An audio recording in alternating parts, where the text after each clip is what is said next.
Et bonsoir, bonsoir et bienvenue dans ce nouveau live de Planétéo. Je suis Théo et je vous accueille ce soir sur ma planète pour un nouveau live de lecture. Et oui, ce soir, et si on lisait Le Sofa de Crébillon, chapitre 13 à 15. Et je crois, si je ne dis pas de bêtises, qu'on en arrive au 5e live sur cette œuvre.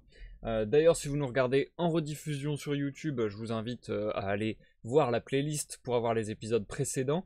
Je vous invite également à regarder la description de la vidéo pour voir les timecodes et ainsi pouvoir vous rendre directement à la lecture, passer l'introduction, ou peut-être vous faire un marque-page dans votre lecture, et puis voilà, vous savez directement où commence le chapitre 13, le chapitre 14 et le chapitre 15, et ainsi de suite. Voici, voilou. Et du coup, on va commencer avec une petite intro de 10-15 minutes, juste pour discuter un petit peu, parce que voilà, c'est aussi les bienfaits, les avantages du live, c'est d'un petit peu pouvoir prendre le temps de discuter avec vous, c'est un petit peu, ouais, se poser plus que dans une vidéo où tout est monté, où tout est rapide, dans un rythme rapide, etc. Là, on a le temps de se poser, on a le temps de dialoguer, on est chill comme ça. Je vous invite à vous installer bien agréablement auprès de votre petite source de chaleur, avec un petit peu de la boisson, des biscuits. Là, je suis en mode Noël dans ma tête. Je suis en mode Noël dans ma tête. J'ai jamais eu aussi hâte que ce soit la période des fêtes, j'ai l'impression. Cette année, je l'ai beaucoup souhaité. Je sais pas pourquoi. Bref, cette année, je suis particulièrement fêteux. En tout cas, je vous invite à bien vous installer et je vous souhaite de passer un agréable moment en ma compagnie. On est parti pour un petit live de 1h30, 2 heures grand maximum, je pense. Santé à vous, les amis. Et du coup, bienvenue sur ce live Korojd, V2 de la mort qui tue. Alors, je sais pas comment tu veux que je prononce ton pseudo, Koro ou Korojd. Je crois t'avoir déjà vu, je suis même quasi sûr de t'avoir déjà vu. Oui, voilà, c'est bien ce que je pensais. J'ai cliqué sur ton pseudo et tu as déjà follow même. Donc, c'est bien ce que je pensais. J'espère que tu vas bien depuis le temps. Et du coup, oui, on commence avec une petite intro où, comme d'habitude, je vais vous dire un petit peu les news concernant les lives. En ce moment, on est en plein rush, 13 jours, 13 lives. Vous saviez, oh là là, je dis n'importe quoi. Je mets des conjugaisons qui ne vont pas. C'est terrible. Et je remplace des mots par d'autres mots en ce moment. C'est assez violent. Oh mince, Korojd. Ah, c'est trop dur à dire. Koro, ça te va ou j'espère que ça ira mieux pour toi, je te le souhaite. Et moi, ça va plutôt bien. Merci de demander, c'est gentil. Du coup, oui, je disais, vous le savez peut-être, on est en plein rush, 13 jours, 13 lives. J'ai voulu finir l'année en apothéose. J'ai voulu finir avec 13 jours de live, enfin 13 jours de live, 13 lives, un live par jour, du 1er au 13 décembre. Comme ça, on termine la saison 2019 sur une bonne grosse session de live. Et ensuite, je ne liverai plus jusqu'à à mon avis fin de première ou début, ouais, je sais pas, on va dire fin de première semaine de janvier ou deuxième semaine de janvier, je pense, un truc comme ça.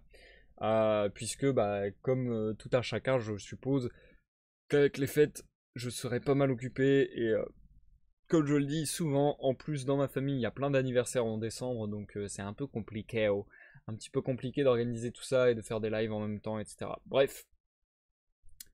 Mais sinon, c'est cool parce que le fait que je fasse 13 jours, 13 lives ces temps-ci, voilà, c'est un nouvel exercice qui me plaît plutôt pas mal. D'ailleurs, là, on est à mi-parcours, entre guillemets. C'est un marathon. On est à mi-parcours et les premiers ressentis, voilà, si je vais faire un premier bilan après ce mi-parcours de rush, je trouve que faire un live par jour, un live quotidien, est agréable. Je trouve que c'est plutôt sympa. Je suis plutôt content de tous les lives qu'on a pu exécuter ensemble, nana.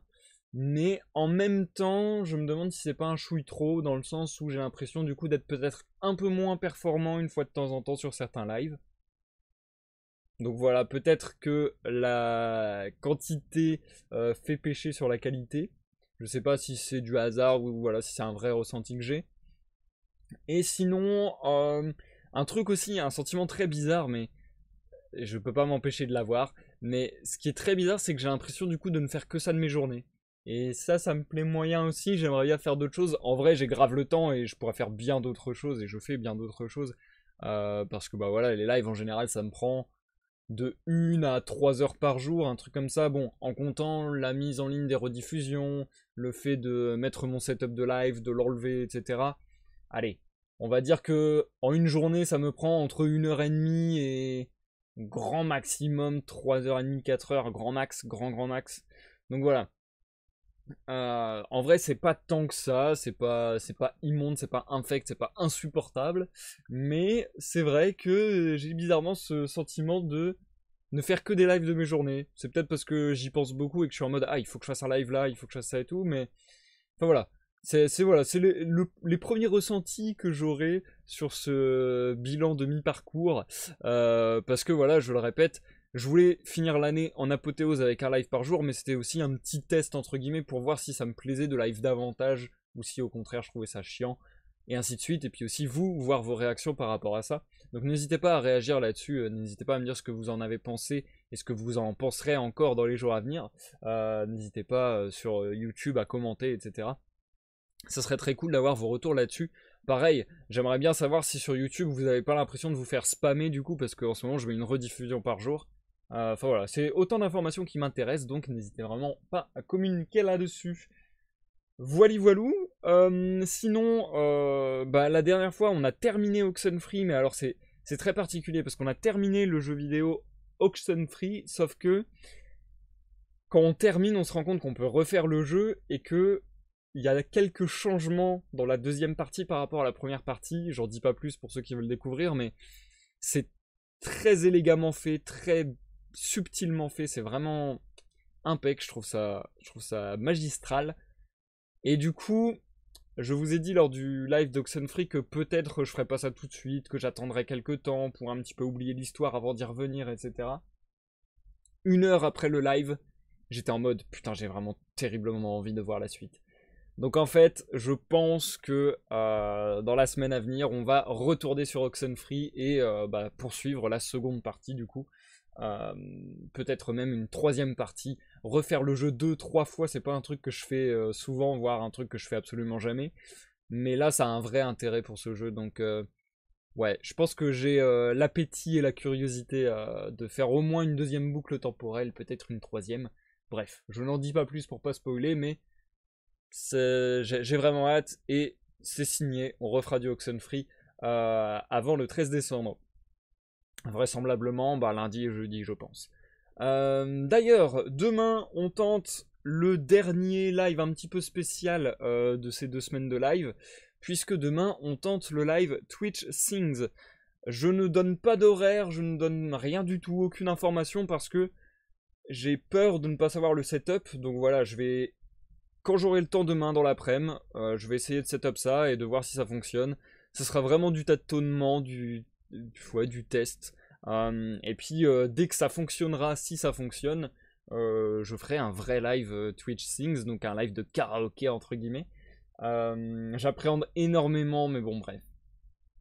On verra, ça peut être fun, mais j'appréhende énormément en même temps. Surtout les réglages, à vrai dire que j'appréhende beaucoup aussi.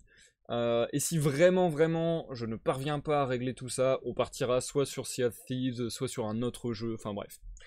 Voilou. En tout cas, pas de Oxenfree demain, parce qu'il faut d'abord que je mette la rediffusion. J'aime bien faire les choses dans l'ordre, j'aime bien mettre voilà, la rediffusion d'un épisode, pour que vous ayez le temps de le voir avant que je stream la partie suivante, et ainsi de suite.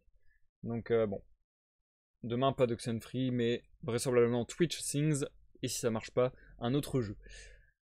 Voilou, je pense que j'ai dit un petit peu tout ce qu'il y avait à dire, et du coup, bah, Koro, ça sera très bien. Je vais t'appeler Koro, ça me facilite la vie. Et écoutez, je pense que j'ai à peu près tout dit. Je pense qu'on va se lancer dans la lecture sans plus attendre. Ah oui, si, je voulais juste vous signaler un petit truc. Vous savez, des fois, j'aime bien vous donner un petit peu des bons plans ou des trucs comme ça. Enfin bref. Alors attendez, je peux regarder en direct live sur YouTube en même temps d'ailleurs, parce que je ne suis pas sûr de me rappeler parfaitement des titres. Mais voilà, je vous donne parfois des bons plans, tout ça, et là, il se trouve que 3 de mes groupes favoris, si ce n'est mes 3 groupes favoris en fait, ont sorti une chanson pour Noël. Et du coup, bah, je vous invite à fortement aller les voir parce que c'est vraiment cool. Il y a The Dolly Rots qui sortent très fréquemment des chansons gratos qu'on peut télécharger pour un prix de 0€. En gros, ils te demandent, enfin, en gros, c'est un pay what you want. Mais tu peux mettre 0 si tu veux, donc c'est vraiment sympa. T'as des téléchargements de très bonne qualité gratuitement si tu n'as pas les moyens ou si tu n'as pas l'envie. Et du coup, c'est vraiment vraiment cool. De toute manière, c'est aussi disponible sur YouTube si vous voulez l'écouter juste comme ça. Du coup, la chanson de The Dolly Rots qui se nomme Fairy Tale of New York, qui est une cover de Pogues. Je ne connais pas l'artiste original, mais voilà, c'est une reprise de Pogues. Et la chanson est plutôt très cool. Ils font ça quasi tous les ans pour Noël, même pour Halloween et tout. Enfin bref, de toute manière, The Dolly Rots, c'est hallucinant le nombre de chansons qu'ils vous donnent gratos dans l'année. Comme ça, c'est trop trop bien. Je dois avoir une quarantaine de chansons qui sont pas tirées d'albums, qui sont juste des chansons qu'ils mettent comme ça au fur et à mesure de l'année. C'est vraiment vraiment cool. Donc ça, je vous le conseille. Ensuite, je vous conseille également une chanson qui n'est pas une chanson de Noël, mais qui est sortie aujourd'hui même, et qui est vraiment cool. C'est le groupe Bowling for Soup qui, depuis quelques mois, en gros, sort une reprise par mois, et à la fin, ça doit faire un album de reprises, si j'ai bien tout compris. Et donc la chanson de ce mois-ci est sortie tout à l'heure, il y a 4 heures. Elle se nomme HRSA, donc HRSA. Je sais pas ce que ça veut dire, c'est une abréviation je suppose. C'est une reprise du groupe Blue October. C'est une chanson qui traite de sujets un petit peu touchy, etc. Ça parle de grosses déprimes, de grosses dépressions et de la manière dont on s'en sort. Le clip est hyper touchant, je trouve. Et ouais, ça transmet des bons messages. Donc, encore une fois, n'hésitez pas à checker cette chanson que je trouve en plus vraiment très cool musicalement parlant. Et enfin, pour terminer, j'étais à la première tout à l'heure. En vrai, c'est con, mais j'aime trop l'impression euh, que donne le visionnage d'une première sur YouTube. J'ai vraiment l'impression de faire partie de quelque chose à chaque fois que je vois une première sur YouTube, c'est con, mais... Et donc tout à l'heure, il y a eu la première d'une chanson de Blink-182, Blink 182, une chanson qui se nomme Not Another Christmas Song, et qui est vraiment, vraiment, vraiment cool. L'audio était sorti hier dans la nuit, enfin voilà, c'était possible de la trouver.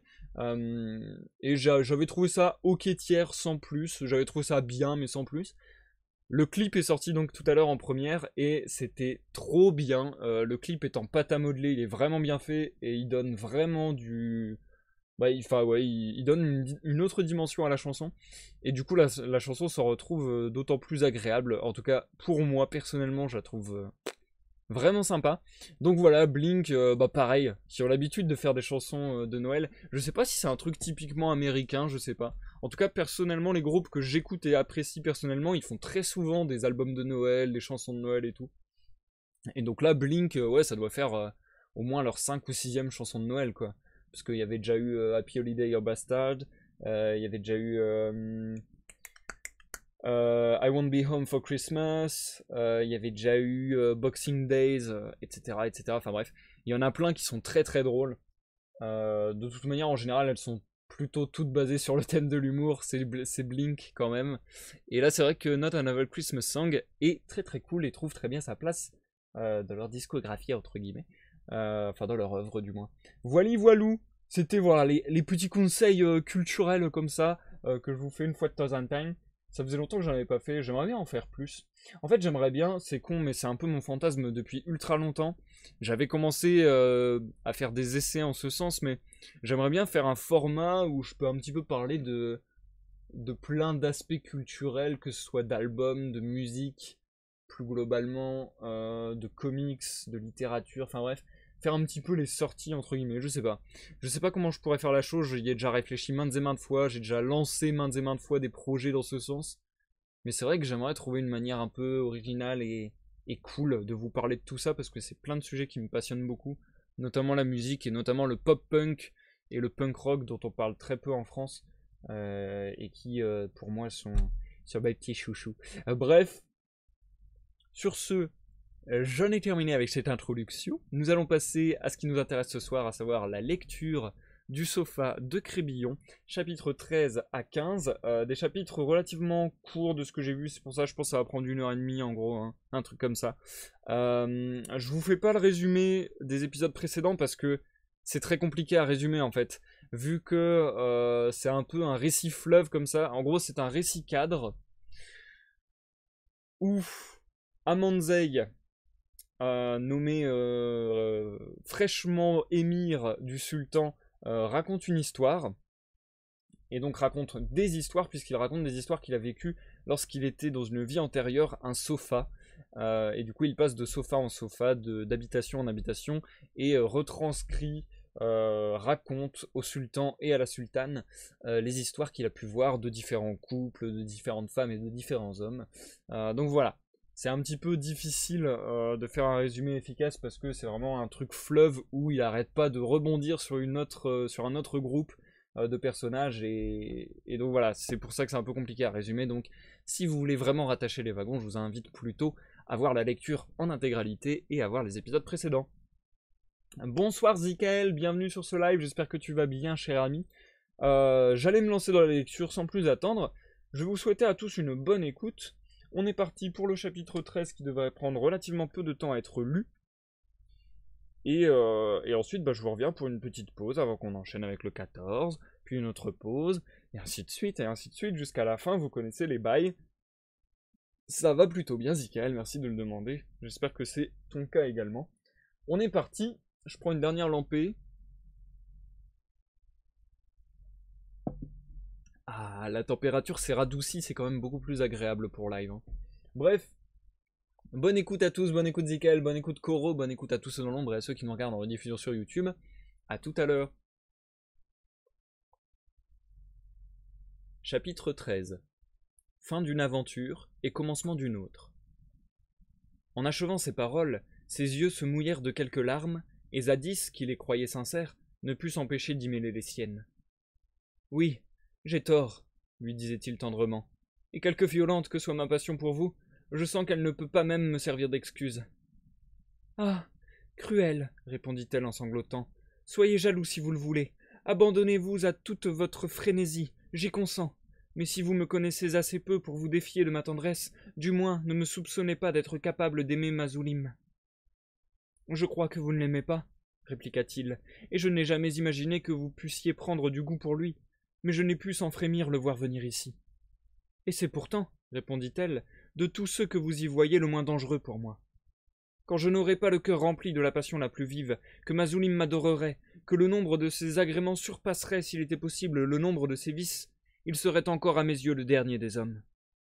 Comment voudriez-vous qu'une femme, je ne dis pas qui se respecte, mais qui n'a pas perdu toute honte, voulût prendre Mazulim, lui qui n'a jamais aimé, qui dit tout haut qu'il est incapable d'une passion, et pour qui le sentiment le plus faible est encore une chimère. Lui enfin, qui ne connaît d'autre plaisir que celui de déshonorer les femmes qu'il a. Je laisse là ces ridicules. Ce n'est pas assurément que je n'eusse de quoi m'étendre, mais en vérité, je rougirais de vous parler de lui plus longtemps. Au reste, je suis bien aise, quoique je trouve vos soupçons aussi injurieux que déplacés, que vous m'ayez confié le sujet de vos inquiétudes, et je vous réponds que vous ne verrez Mazulim ici que le temps qui me sera nécessaire pour rompre avec lui sans éclat. Zadis, en lui baisant la main avec transport, lui rendit grâce 1000 fois de ce qu'elle faisait pour lui. « De quoi me remerciez-vous donc » lui demanda-t-elle. « Je ne vous fais point de sacrifice. »« Mais, madame, lui dit-il, est-il possible que Mazulim ne vous ait jamais dit que vous lui paraissiez aimable ?»« Voilà une belle idée » s'écria-t-elle en souriant. « Oh non, je vous assure que Mazulim me connaît mieux que vous ne me connaissez, et que tout étourdi qu'il veut paraître, il ne l'est pas assez pour s'adresser à des femmes d'un certain genre. Au surplus, pourtant, je ne serais pas surprise que, sans m'avoir jamais désiré, et sans m'avoir de sa vie parlé de rien, il dit publiquement quelqu'un de ces jours où qu'il a été, ou qu'il est avec moi, au mieux. À la vérité, ajouta-t-elle en riant, il n'y aurait qu'un jaloux comme vous qui pût le croire. N'est-il pas vrai? Non, reprit-il. Je puis avoir le ridicule de le craindre quelquefois, mais je vous jure que je n'aurai jamais celui de le croire. Et moi, je n'en jurerai pas, répondit-elle. De l'humeur dont vous êtes, ce doit être pour vous une chose délicieuse que d'entendre mal parler de votre maîtresse et de venir lui faire une querelle la plus grande du monde sur le propos du premier fa qui, connaissant votre caractère, aura voulu vous donner de l'inquiétude. De grâce, épargnez-moi, lui dit-il, et songez que la jalousie que vous voulez bien me pardonner ne sera peut-être pas, interrompit-elle, la dernière d'aujourd'hui. Je ne voudrais, pour vous voir retomber dans vos chagrins, que l'arrivée de Mazulim. Ne parlons plus de lui, répondit-il, et puisque vous m'avez pardonné et que jusque à mes injustices, tout vous prouve que je vous adore, ne perdons pas des moments précieux, et daignez me confirmer ma grâce. À ces mots que Zulika comprenait fort bien, elle prit un air embarrassé. « Que vous êtes incommode avec vos désirs, lui dit-elle. Ne me les sacrifieriez-vous pas, donc jamais? Pardon. Ne me les sacrifieriez-vous... Ouah, j'ai trop du mal à dire ce mot, pardon. Ne me les sacrifierez... Terrible. Je me suis jamais autant fail sur un mot, je crois. Sacrifierai. En fait, on dit pas le E. Bref. Ne me les sacrifierez-vous donc jamais? Si vous saviez combien je vous aimerais, si vous étiez plus raisonnable. Cela est vrai, ajouta-t-elle en le voyant sourire. Je vous en aimerais 1000 fois plus. Je le croirais du moins, et n'ayant rien à craindre de vous, du côté de ce que je hais, vous me verriez me livrer avec beaucoup plus d'ardeur aux choses qui me plaisent. Tout en disant ces augustes paroles, elle se laissait conduire languissamment de mon côté. Je vous jure, dit-elle à Zadis, quand elle fut sur moi, que de ma vie je ne me brouillerai avec vous. Je le voudrais bien, répondit-il, mais je ne l'espère pas. Et moi, répondit-elle, à ce que me coûtent les raccommodements, je commence à le croire. Malgré sa répugnance, Zulika céda enfin aux empressements de Zadis, mais ce fut avec une décence, une majesté, une pudeur, dont on n'a peut-être pas d'exemple en pareil cas. Un autre que Zadis s'en serait plaint sans doute. Pour lui, attaché aux plus minutieuses bienséances, la vertu déplacée de Zulika le transporta de plaisir, et il imita du mieux qu'il peut l'air de grandeur et de dignité qu'il lui voyait, et fut d'autant plus content d'elle qu'elle lui témoignait moins d'amour. Je ne sais pourtant pas comment les choses à la fin se tournèrent dans l'imagination de Zulika, mais elle lui proposa de passer la journée avec elle. Pour que personne ne sût qu'ils étaient ensemble, et le temps qu'ils y demeureraient, en un mot, plus pour éviter les discours que pour toute autre raison, elle ordonna qu'on dît qu'elle n'était pas chez elle. Zadis, que sa jalousie n'avait comme c'est l'ordinaire rendu que plus amoureux, répondit fort bien aux bontés de Zulika, et malgré sa taciturnité, ne l'ennuya pas une minute. Il sortit enfin vers la moitié de la nuit, et quitta Zulika, persuadé autant qu'on peut l'être, qu'elle était la femme d'Agra la plus raisonnable et la plus tendre. J'ai dit que je ne croyais pas, à l'air dont Zulika avait quitté Mazulim, et beaucoup plus encore à sa façon de penser, qu'elle voulut continuer un commerce peu agréable pour une femme de son caractère, et où ni l'amour ni les plaisirs ne l'intéressaient. Cependant, la curiosité l'emporta sur toutes les raisons qu'elle pouvait avoir. Elle dit à Zadis en le quittant qu'une affaire fort importante l'empêcherait de le voir le lendemain, et le soir marqué pour le rendez-vous fut à peine arrivé qu'elle monta dans son palanquin et prit avec mon âme qui la suivit, le chemin de la petite maison où nous ne trouvâmes qu'un esclave qui attendait, et elle, et Mazulim. « Comment donc » dit-elle à l'esclave d'un ton brusque. « Il n'est pas encore ici. Je le trouve charmant de se faire attendre. Il est admirable que je sois ici la première. » L'esclave l'assura que Mazulim allait arriver. « Mais, reprit-elle, c'est que ce sont des airs tout particuliers que ceux qu'il se donne. » L'esclave sortit, et Zulika vint d'un air colère se mettre sur moi. Comme elle était naturellement impétueuse, elle n'y fut pas tranquille, et en s'accusant tout haut d'être d'une facilité sans exemple, elle jura 1000 fois de ne plus voir Mazulim. Enfin, elle entendit un char arrêté. Préparée à dire à Mazulim tout ce que la colère pouvait lui fournir, elle se leva vivement, et ouvrant la porte, « En vérité, monsieur, dit-elle, vous avez des façons aussi singulières, aussi rares. Ah, ciel !» s'écria-t-elle en voyant l'homme qui entrait. Je fus presque aussi étonné qu'elle à la vue d'un homme que je ne connaissais pas. « Quoi » demanda le sultan. « Ce n'était pas Mazulim ?»« Non, sire, répondit Amanzaï. « Ce n'était pas lui » dit le sultan. « Cela est bien particulier. Et pourquoi n'était-ce pas lui ?»« Sire, répondit Amanzaï, votre majesté va l'apprendre. »« Savez-vous bien, reprit le sultan, que rien n'est si comique que cela? Cet homme-là se trompait apparemment. Ah, sans doute il se trompait, on le voit bien. Mais dites-moi, Amanzaï, pendant que j'y pense, qu'est-ce que c'est qu'une petite maison?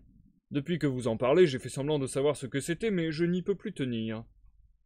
Sire, c'est, repartit Amanzai, une maison écartée, où sans suite et sans témoin on va... Ah, oui, interrompit le sultan, je devine. Cela est vraiment fort commode. Poursuivez.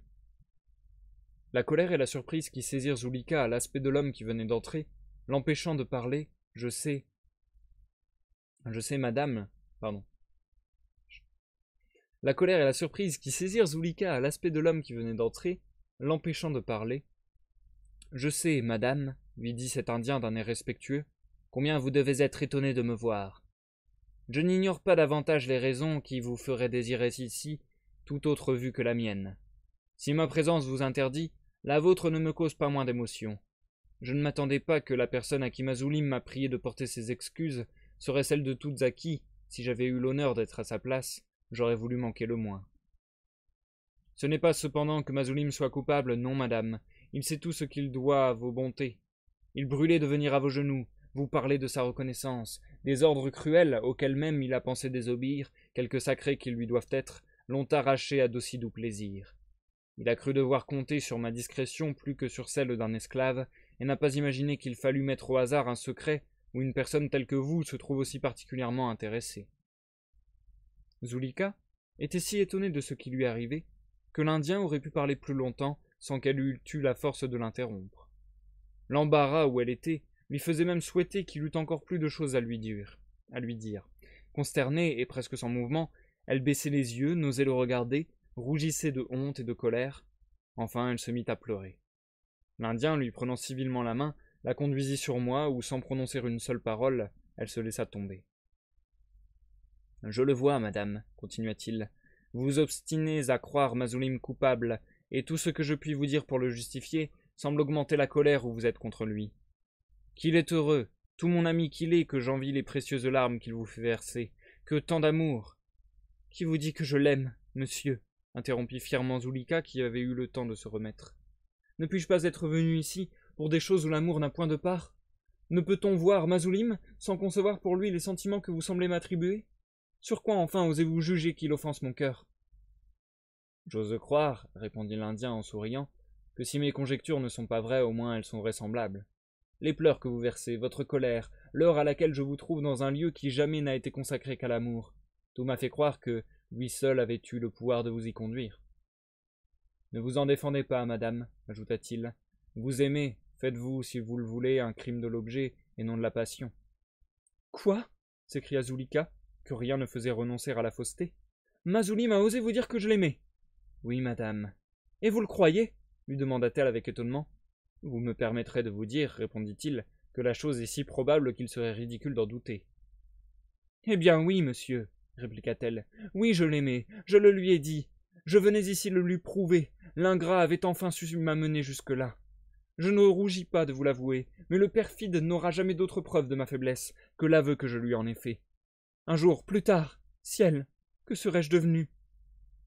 Eh, madame, dit froidement l'Indien, pensez-vous que Mazulim ait eu assez mauvaise opinion de moi pour ne m'avoir confié que la moitié du secret? Qu'a-t-il donc pu vous dire? Demanda-t-elle aigrement. A-t-il joint la calomnie à l'outrage, et serait-il assez indigne? Mazulim peut être indiscret, répondit-il, mais j'ai peine à le croire menteur. Ah, le fourbe! S'écria-t-elle. C'est la première fois que je viens ici. Je le veux bien, puisque vous le voulez, répliqua-t-il, et j'aime mieux croire que Mazulim m'a trompé que de douter de ce que vous me dites. Mais madame, devant qui vous en défendez-vous? Si vous vouliez me rendre justice, j'ose me flatter que vous craindriez moins que je fusse le dépositaire de vos secrets. Vous pleurez? Ah, c'est trop honorer l'ingrat. Belle comme vous êtes, vous sied-il de croire que vous ne pourriez pas vous venger? Oui, madame, oui, Mazulim m'a tout dit. Je n'ignore pas que vous avez comblé ses vœux, je sais même des détails de son bonheur qui vous étonneraient. Ne vous en offensez point, poursuivit-il. Sa félicité était trop grande pour qu'il pût la contenir. Moins content, moins transporté sans doute, il aurait été plus discret. Ce n'est pas sa vanité, c'est sa joie qui n'a pu se taire. Mazulim, interrompit-il avec transport. Ah, le traître! Quoi? Mazulim me sacrifie? Mazulim vous a tout dit? Il a bien fait, poursuivit-elle d'un ton plus modéré. Je ne connaissais pas encore les hommes, et grâce à ses soins j'en serais quitte pour une faiblesse. Eh, madame, répondit froidement l'Indien qui feignait de la croire. Ce n'est pas vous venger, c'est vous punir. Non, répondit-elle. Non, tous les hommes sont perfides. J'en fais une trop cruelle expérience pour en pouvoir douter. Non, ils ressemblent tous à Mazulim. Ah, ne le croyez pas, s'écria-t-il. J'ose vous jurer que si vous m'aviez mis à sa place, vous ne l'auriez jamais vu à la mienne. Mais, reprit-elle, ces ordres qui l'ont retenu ne sont qu'un vain prétexte, et sans doute il m'abandonne. Ah, ne craignez point de me l'apprendre. Eh bien, oui, madame, répondit l'Indien. Il serait inutile de vous le cacher. Mazulim ne vous aime plus. Il ne m'aime plus, s'écria-t-elle douloureusement. Ah, ce coup me tue, l'ingrat. Était-ce là le prix qu'il réservait à ma tendresse? En finissant ces paroles, elle fit encore quelques exclamations, et joua tour à tour les larmes, la fureur et l'abattement. L'Indien qui la connaissait ne s'opposait à rien et feignait toujours d'être pénétré d'admiration pour elle. « Je sens que je me meurs, monsieur, » lui dit-elle, après avoir longtemps pleuré. « Ce n'est point à un cœur aussi sensible, aussi délicat que le mien, qu'on peut porter impunément d'aussi rudes coups. Mais qu'aurait-il donc fait si je l'avais trompé ?»« Il vous aurait adoré, » répondit l'Indien. « Je ne conçois rien, reprit-elle, à ce procédé. Je m'y perds. Si l'ingrat ne m'aimait plus, et qu'il craignit de me l'annoncer lui-même, ne pouvait-il pas me l'écrire? Romprait-on plus indignement avec l'objet le plus méprisable? Pourquoi encore faut-il que ce soit vous qu'il choisisse pour me le faire dire? Je ne vois que trop, répliqua l'Indien, que le choix du confident vous déplaît plus encore que la confidence même, et je puis vous jurer que connaissant comme je fais votre injuste aversion pour moi, vous ne m'auriez pas vu ici, si Mazulim m'avait nommé la dame à laquelle il me priait de porter ses excuses. Je doute même, étant pour vous dans des dispositions fort différentes de celles où j'ai le malheur de vous voir pour moi, que je l'eusse cru, s'il m'eût nommé Zulika.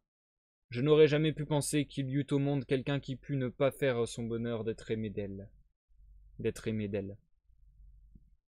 C'est donc fort innocemment, ajouta-t-il, que je contribue à vous donner le chagrin le plus sensible que vous puissiez recevoir, et que je me trouve mêlé dans des secrets que sûrement vous aimeriez mieux voir entre les mains de tout autre qu'entre les miennes. Je ne sais pas ce qui vous le fait croire. Je ne sais pas ce qui vous le fait croire, répondit. Oh là là, pardon. Je ne sais pas ce qui vous le fait croire, répondit-elle d'un air embarrassé. Les secrets de la nature de celui dont vous vous trouvez aujourd'hui possesseur ne se confient ordinairement à personne, mais je n'ai point de raison particulière. Pardonnez-moi, madame, interrompit-il vivement. Vous me haïssez. Je n'ignore pas qu'en toute occasion mon esprit, ma figure et mes mœurs ont été l'objet de vos railleries, ou de votre plus sévère critique.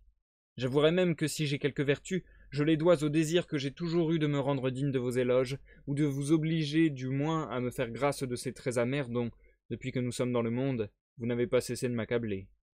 Moi? Monsieur, dit-elle en rougissant, je n'ai jamais rien dit de vous, dont vous puissiez être fâché. D'ailleurs, à peine nous connaissons-nous. Vous ne m'avez jamais donné sujet de me plaindre de vous, et je ne me crois pas assez ridicule. Brisons-la, de grâce, madame, interrompit-il. Une plus longue explication vous gênerait. Mais puisque nous sommes sur ce chapitre, permettez-moi seulement de vous dire que, par les sentiments que j'ai toujours eus pour vous, sentiments tels que votre injustice n'a pas pu un moment les altérer, j'étais l'homme du monde qui méritait le plus votre pitié et le moins votre haine. Oui, madame, ajouta-t-il, rien n'a été capable d'éteindre le malheureux amour que vous m'avez inspiré. Vos mépris, votre haine, votre acharnement contre moi m'ont fait gémir, mais ne m'ont pas guéri. Je connais trop votre cœur pour me flatter qu'il puisse un jour prendre pour moi les sentiments que je pourrais désirer, mais j'espère que ma discrétion sur ce qui vous regarde vous fera revenir de votre prévention, et que si elle est au point que vous ne puissiez jamais m'accorder votre amitié, au moins vous ne me refuserez pas votre estime. Zulika, gagnée par un discours si respectueux, lui avoua qu'en effet par un caprice dont elle n'avait jamais pu découvrir la source, elle s'était ouvertement déclarée son ennemi, mais que c'était un tort qu'elle comptait si bien réparer qu'il n'en serait plus question entre eux, et qu'elle l'assurait de son estime, de son amitié et de sa reconnaissance. Après l'avoir prié de vouloir bien lui garder le secret le plus inviolable, elle se leva dans l'intention de sortir. « Où voulez-vous aller, madame » lui dit l'Indien en la retenant. « Vous n'avez ici personne à vous. J'ai renvoyé mes gens et l'heure à laquelle ils doivent revenir est encore bien éloignée. »« N'importe, répliqua-t-elle, je ne puis rester dans un lieu où tout me reproche ma faiblesse. »« Oubliez Mazulim, reprit-il. Cette maison aujourd'hui n'est point à lui, il me l'a cédée. Permettez à l'homme du monde qui s'intéresse le plus véritablement à vous de vous prier d'y commander. Songez du moins à ce que vous voulez faire. Vous ne pouvez sortir à l'heure qu'il est, sans risquer d'être rencontré. Que votre colère ne vous fasse pas oublier ce que vous vous devez. Songez à l'éclat affreux que vous feriez. Songez que peut-être demain vous seriez la fable de tout agrat, et qu'avec une vertu et des sentiments que l'on doit respecter, l'on vous croirait personne à qui ces sortes d'aventures sont ordinaires. Zulika résista longtemps aux raisons que Nassès, c'était le nom de l'Indien, lui apportait pour la faire rester. Tout était préparé ici pour vous recevoir, ajouta-t-il. Souffrez que j'y passe la soirée avec vous. Ce que vous êtes, ce que je suis moi-même, tout doit vous répondre de mon respect. Je n'appuie pas sur mes sentiments si j'ose encore vous en parler. C'est uniquement pour vous faire sentir à quel point je m'intéresse à vous, et pour tâcher de vous ôter les impressions sinistres que l'indiscrétion de Mazulim me semble vous avoir laissées. Après quelques résistances, Zulika, persuadée par ce que lui disait Nassès, consentit enfin à rester. Pensant comme vous faites, madame, lui dit-il, vous devez être bien étonnée de vous trouver si sensible. Bon, interrompit le sultan, il ne sait ce qu'il dit, car autant que je puis m'en souvenir, c'est toujours cette dame qui était fâchée de ce que Mazulim n'avait pas de bonne façon pour elle. Sans doute, dit la sultane, c'est la même. Un moment de grâce, reprit le sultan, orientons-nous. Si c'est la même, pourquoi lui dit-il ce qu'il lui dit? Vous voyez bien qu'il se trompe. Cette dame-là est accoutumée à avoir des amants, par conséquent, il est ridicule qu'il lui dise qu'elle doit être bien étonnée. Ne voyez-vous pas qu'il veut la tourner en ridicule, répondit la sultane. Ah, c'est une autre affaire, répliqua le sultan. Mais pourquoi ne m'en avertit-on pas? Où veut-on que j'aille deviner cela? Ah, il se moque d'elle, je le vois bien. Mais à propos de quoi s'en moque-t-il?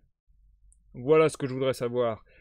Et c'est sans doute ce qu'Amanzai vous apprendra si vous vous laissez... Pardon. Et c'est sans doute ce qu'Amanzai vous apprendra si vous voulez le laisser continuer. Soit, dit le sultan. Ce que j'en dis, comme vous le concevez bien, ce n'est pas que cela ne me soit égal. On parle pour parler, cela amuse. Et pour moi, je ne hais pas la conversation. Et c'est la fin du chapitre 13, les amis. On passe à la première pause de ce soir. Putain, je me suis chié dessus, je suis désolé. Ça a été hyper compliqué cette phase de lecture. Waouh! C'est chaud. J'ai eu l'impression de bien commencer. En fait, c'est trop bizarre, j'ai eu l'impression de bien lire, mais juste j'ai bafouillé au possible sur certains mots. C'est terrible. C'est terrible, je me sentais trop dans un bon mood et tout, j'étais en mode yes, ça se passe bien. Puis au final, il y a plein de moments où j'ai totalement galéré, c'était hyper dur. En fait, le truc qui me fait vachement galérer aussi, c'est cette gymnastique. Je pense vraiment que c'est quelque chose de très compliqué dans ce texte. Et du coup, c'est pour ça qu'il est peut-être un peu compliqué aussi et difficile d'accès à vous lire à l'oral. C'est que, comme je l'ai déjà expliqué plusieurs fois, en fait, dans l'édition que j'ai, ils ont voulu reproduire l'édition originale du texte, qui date des années 1738, 40, un truc comme ça. Et en gros, bah, à l'époque, je sais pas si ça n'existait pas encore ou quoi que ce soit, mais en tout cas, dans cette édition, dans ce texte, il n'y a pas de guillemets, il n'y a pas de tirets, il n'y a pas de retour à la ligne quand un autre personnage parle, ce qui fait que tout est aligné comme ça, tout se suit directement dans un paragraphe, et du coup, pour faire la différenciation rapide entre les personnages, savoir qui parle, etc., et en plus, vu qu'il y a un récit cadre, et que du coup le sultan et la sultane font parfois des commentaires et interrompent Amanzai dans sa narration, ça fait que c'est hyper dur pour moi de faire cette gymnastique de toujours trouver constamment le bon personnage, la bonne voix et la bonne, même la bonne manière de prononcer les phrases, de bien rythmer les phrases, parce que selon que ce soit une phrase de dialogue ou une phrase de narration, pareil, je vois pas la différence. Et une phrase de narration et une phrase de dialogue, je la dis pas du tout de la même manière, quoi. Donc ouais, c'est vraiment un énorme obstacle pour moi sur cette lecture, et j'espère que malgré ça, vous arrivez à peu près à suivre. À suivre, putain, j'ai du mal, dis donc. Mais c'est vrai que c'est un énorme obstacle pour moi sur cette lecture, et j'ai peur que le texte soit pas supra accessible, malheureusement. C'est dommage parce que sinon je le trouve vachement intéressant, quoi. Il y a toujours ce système du conte que je trouve vraiment cool. Ce système de, bah ouais, de récit cadre que je trouve vachement intelligent pour structurer le texte. Et du coup, la sultane et Amanzai qui sont toujours un peu en train de se foutre de la gueule du sultan en mode putain, mais le sultan il comprend rien, il arrête pas de m'interrompre pour dire de la chiasse, faut tout lui expliquer. Et enfin, ouais, c'est assez marrant ce ton léger, etc., qu'on retrouve aussi dans les titres des chapitres, etc. Et là, du coup, l'histoire qui avance avec Zulika, c'est marrant de voir un peu la fausseté de chacun, de tous les personnages. C'est ça qui est marrant dans ce texte aussi, c'est que t'as l'impression qu'il n'y a aucun personnage qui est épargné, quoi. Zulika, autant auprès de Zadis, elle a l'air d'être hyper sympa, autant ça l'empêche pas de lui mentir et d'aller enquérir Mazoulim, puis au final Mazoulim, qui était un beau parleur, a réussi son coup en séduisant Zulika, alors que Zulika savait que c'était un beau parleur, enfin bon bref. Et là du coup Nassès, qui est encore un autre personnage, encore un nouveau personnage, qui lui aussi a des sentiments pour Zulika, mais dont Zulika n'a rien à foutre. Enfin, je trouve ça marrant dans la manière dont c'est structuré, dans la manière dont est écrit le texte, de voir que chaque personnage a des griefs. Chaque personnage a des points faibles, entre guillemets, si on peut dire, et n'est pas épargné, quoi. Il y a vraiment...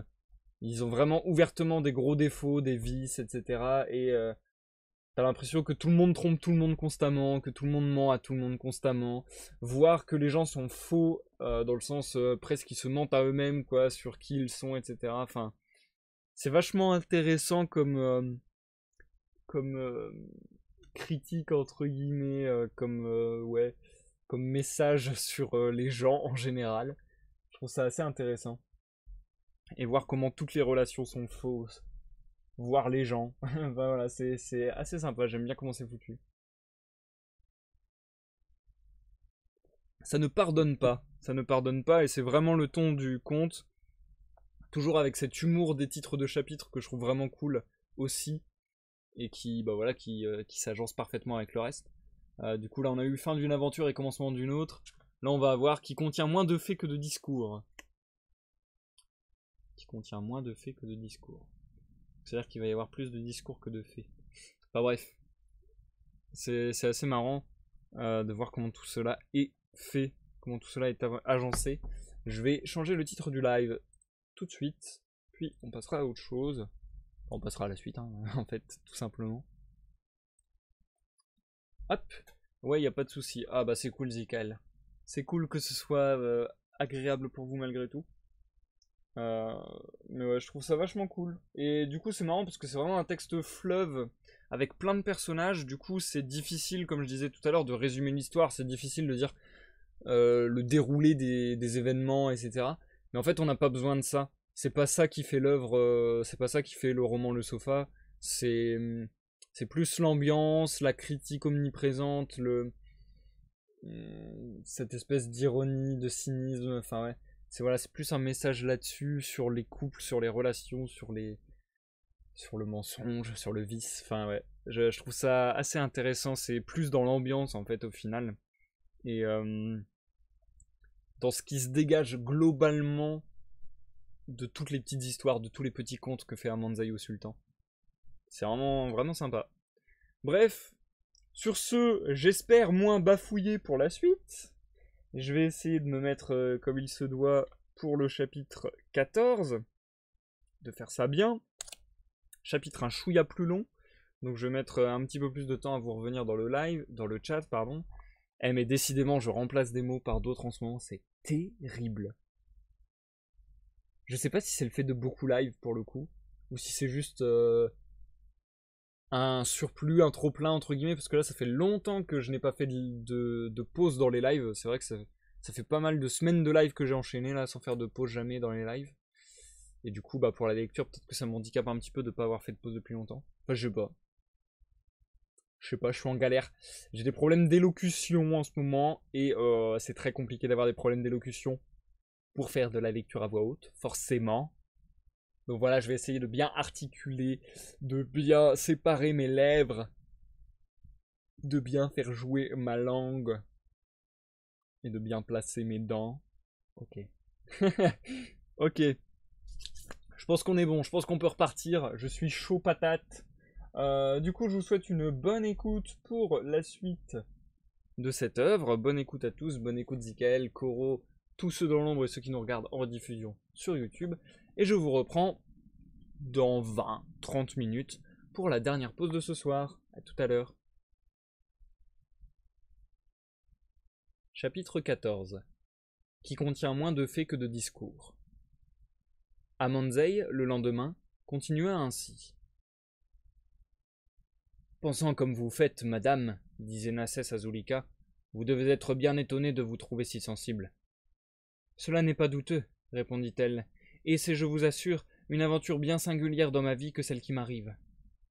Que vous ayez aimé, reprit-il, ce n'est pas ce qui m'étonne. Il y a bien peu de femmes qui se soient sauvées de l'amour, mais que ce soit Mazulim qui ait triomphé de votre cœur, de ce cœur qui semblait si peu fait pour connaître l'amour, c'est, je vous l'avouerai, ce que je ne comprends point. Je ne le comprends pas moi-même, répondit-elle, et réellement quand je m'examine, je ne puis concevoir comment il a pu me plaire et me séduire. Ah, madame, s'écria-t-il avec un air pénétré, quelle cruelle destinée que la nôtre. Vous aimez qui ne vous aime plus et j'aime qui ne m'aimera jamais. Pourquoi toujours arrêté par cette injuste aversion que je savais que vous aviez pour moi, ne vous ai-je pas dit à quel point vous m'aviez touché? Peut-être, hélas, mes soins, ma constance, mon respect vous auraient désarmé. Et peut-être aussi, dit-elle, m'auriez-vous traité comme Mazulim me traite? Non, répondit-il en lui prenant la main. Non, Zulika se serait vue adorée aussi religieusement qu'elle mérite de l'être. Mais, répartit-elle, Mazulim m'a tenu les mêmes discours que vous. Pourquoi croirais-je que vous n'auriez pas fait les mêmes choses que lui? Tout devait vous faire douter de la vérité de ses sentiments, répondit-il. Mazulim, inconstant, dissipé, n'a jamais su ce que c'était qu'aimer.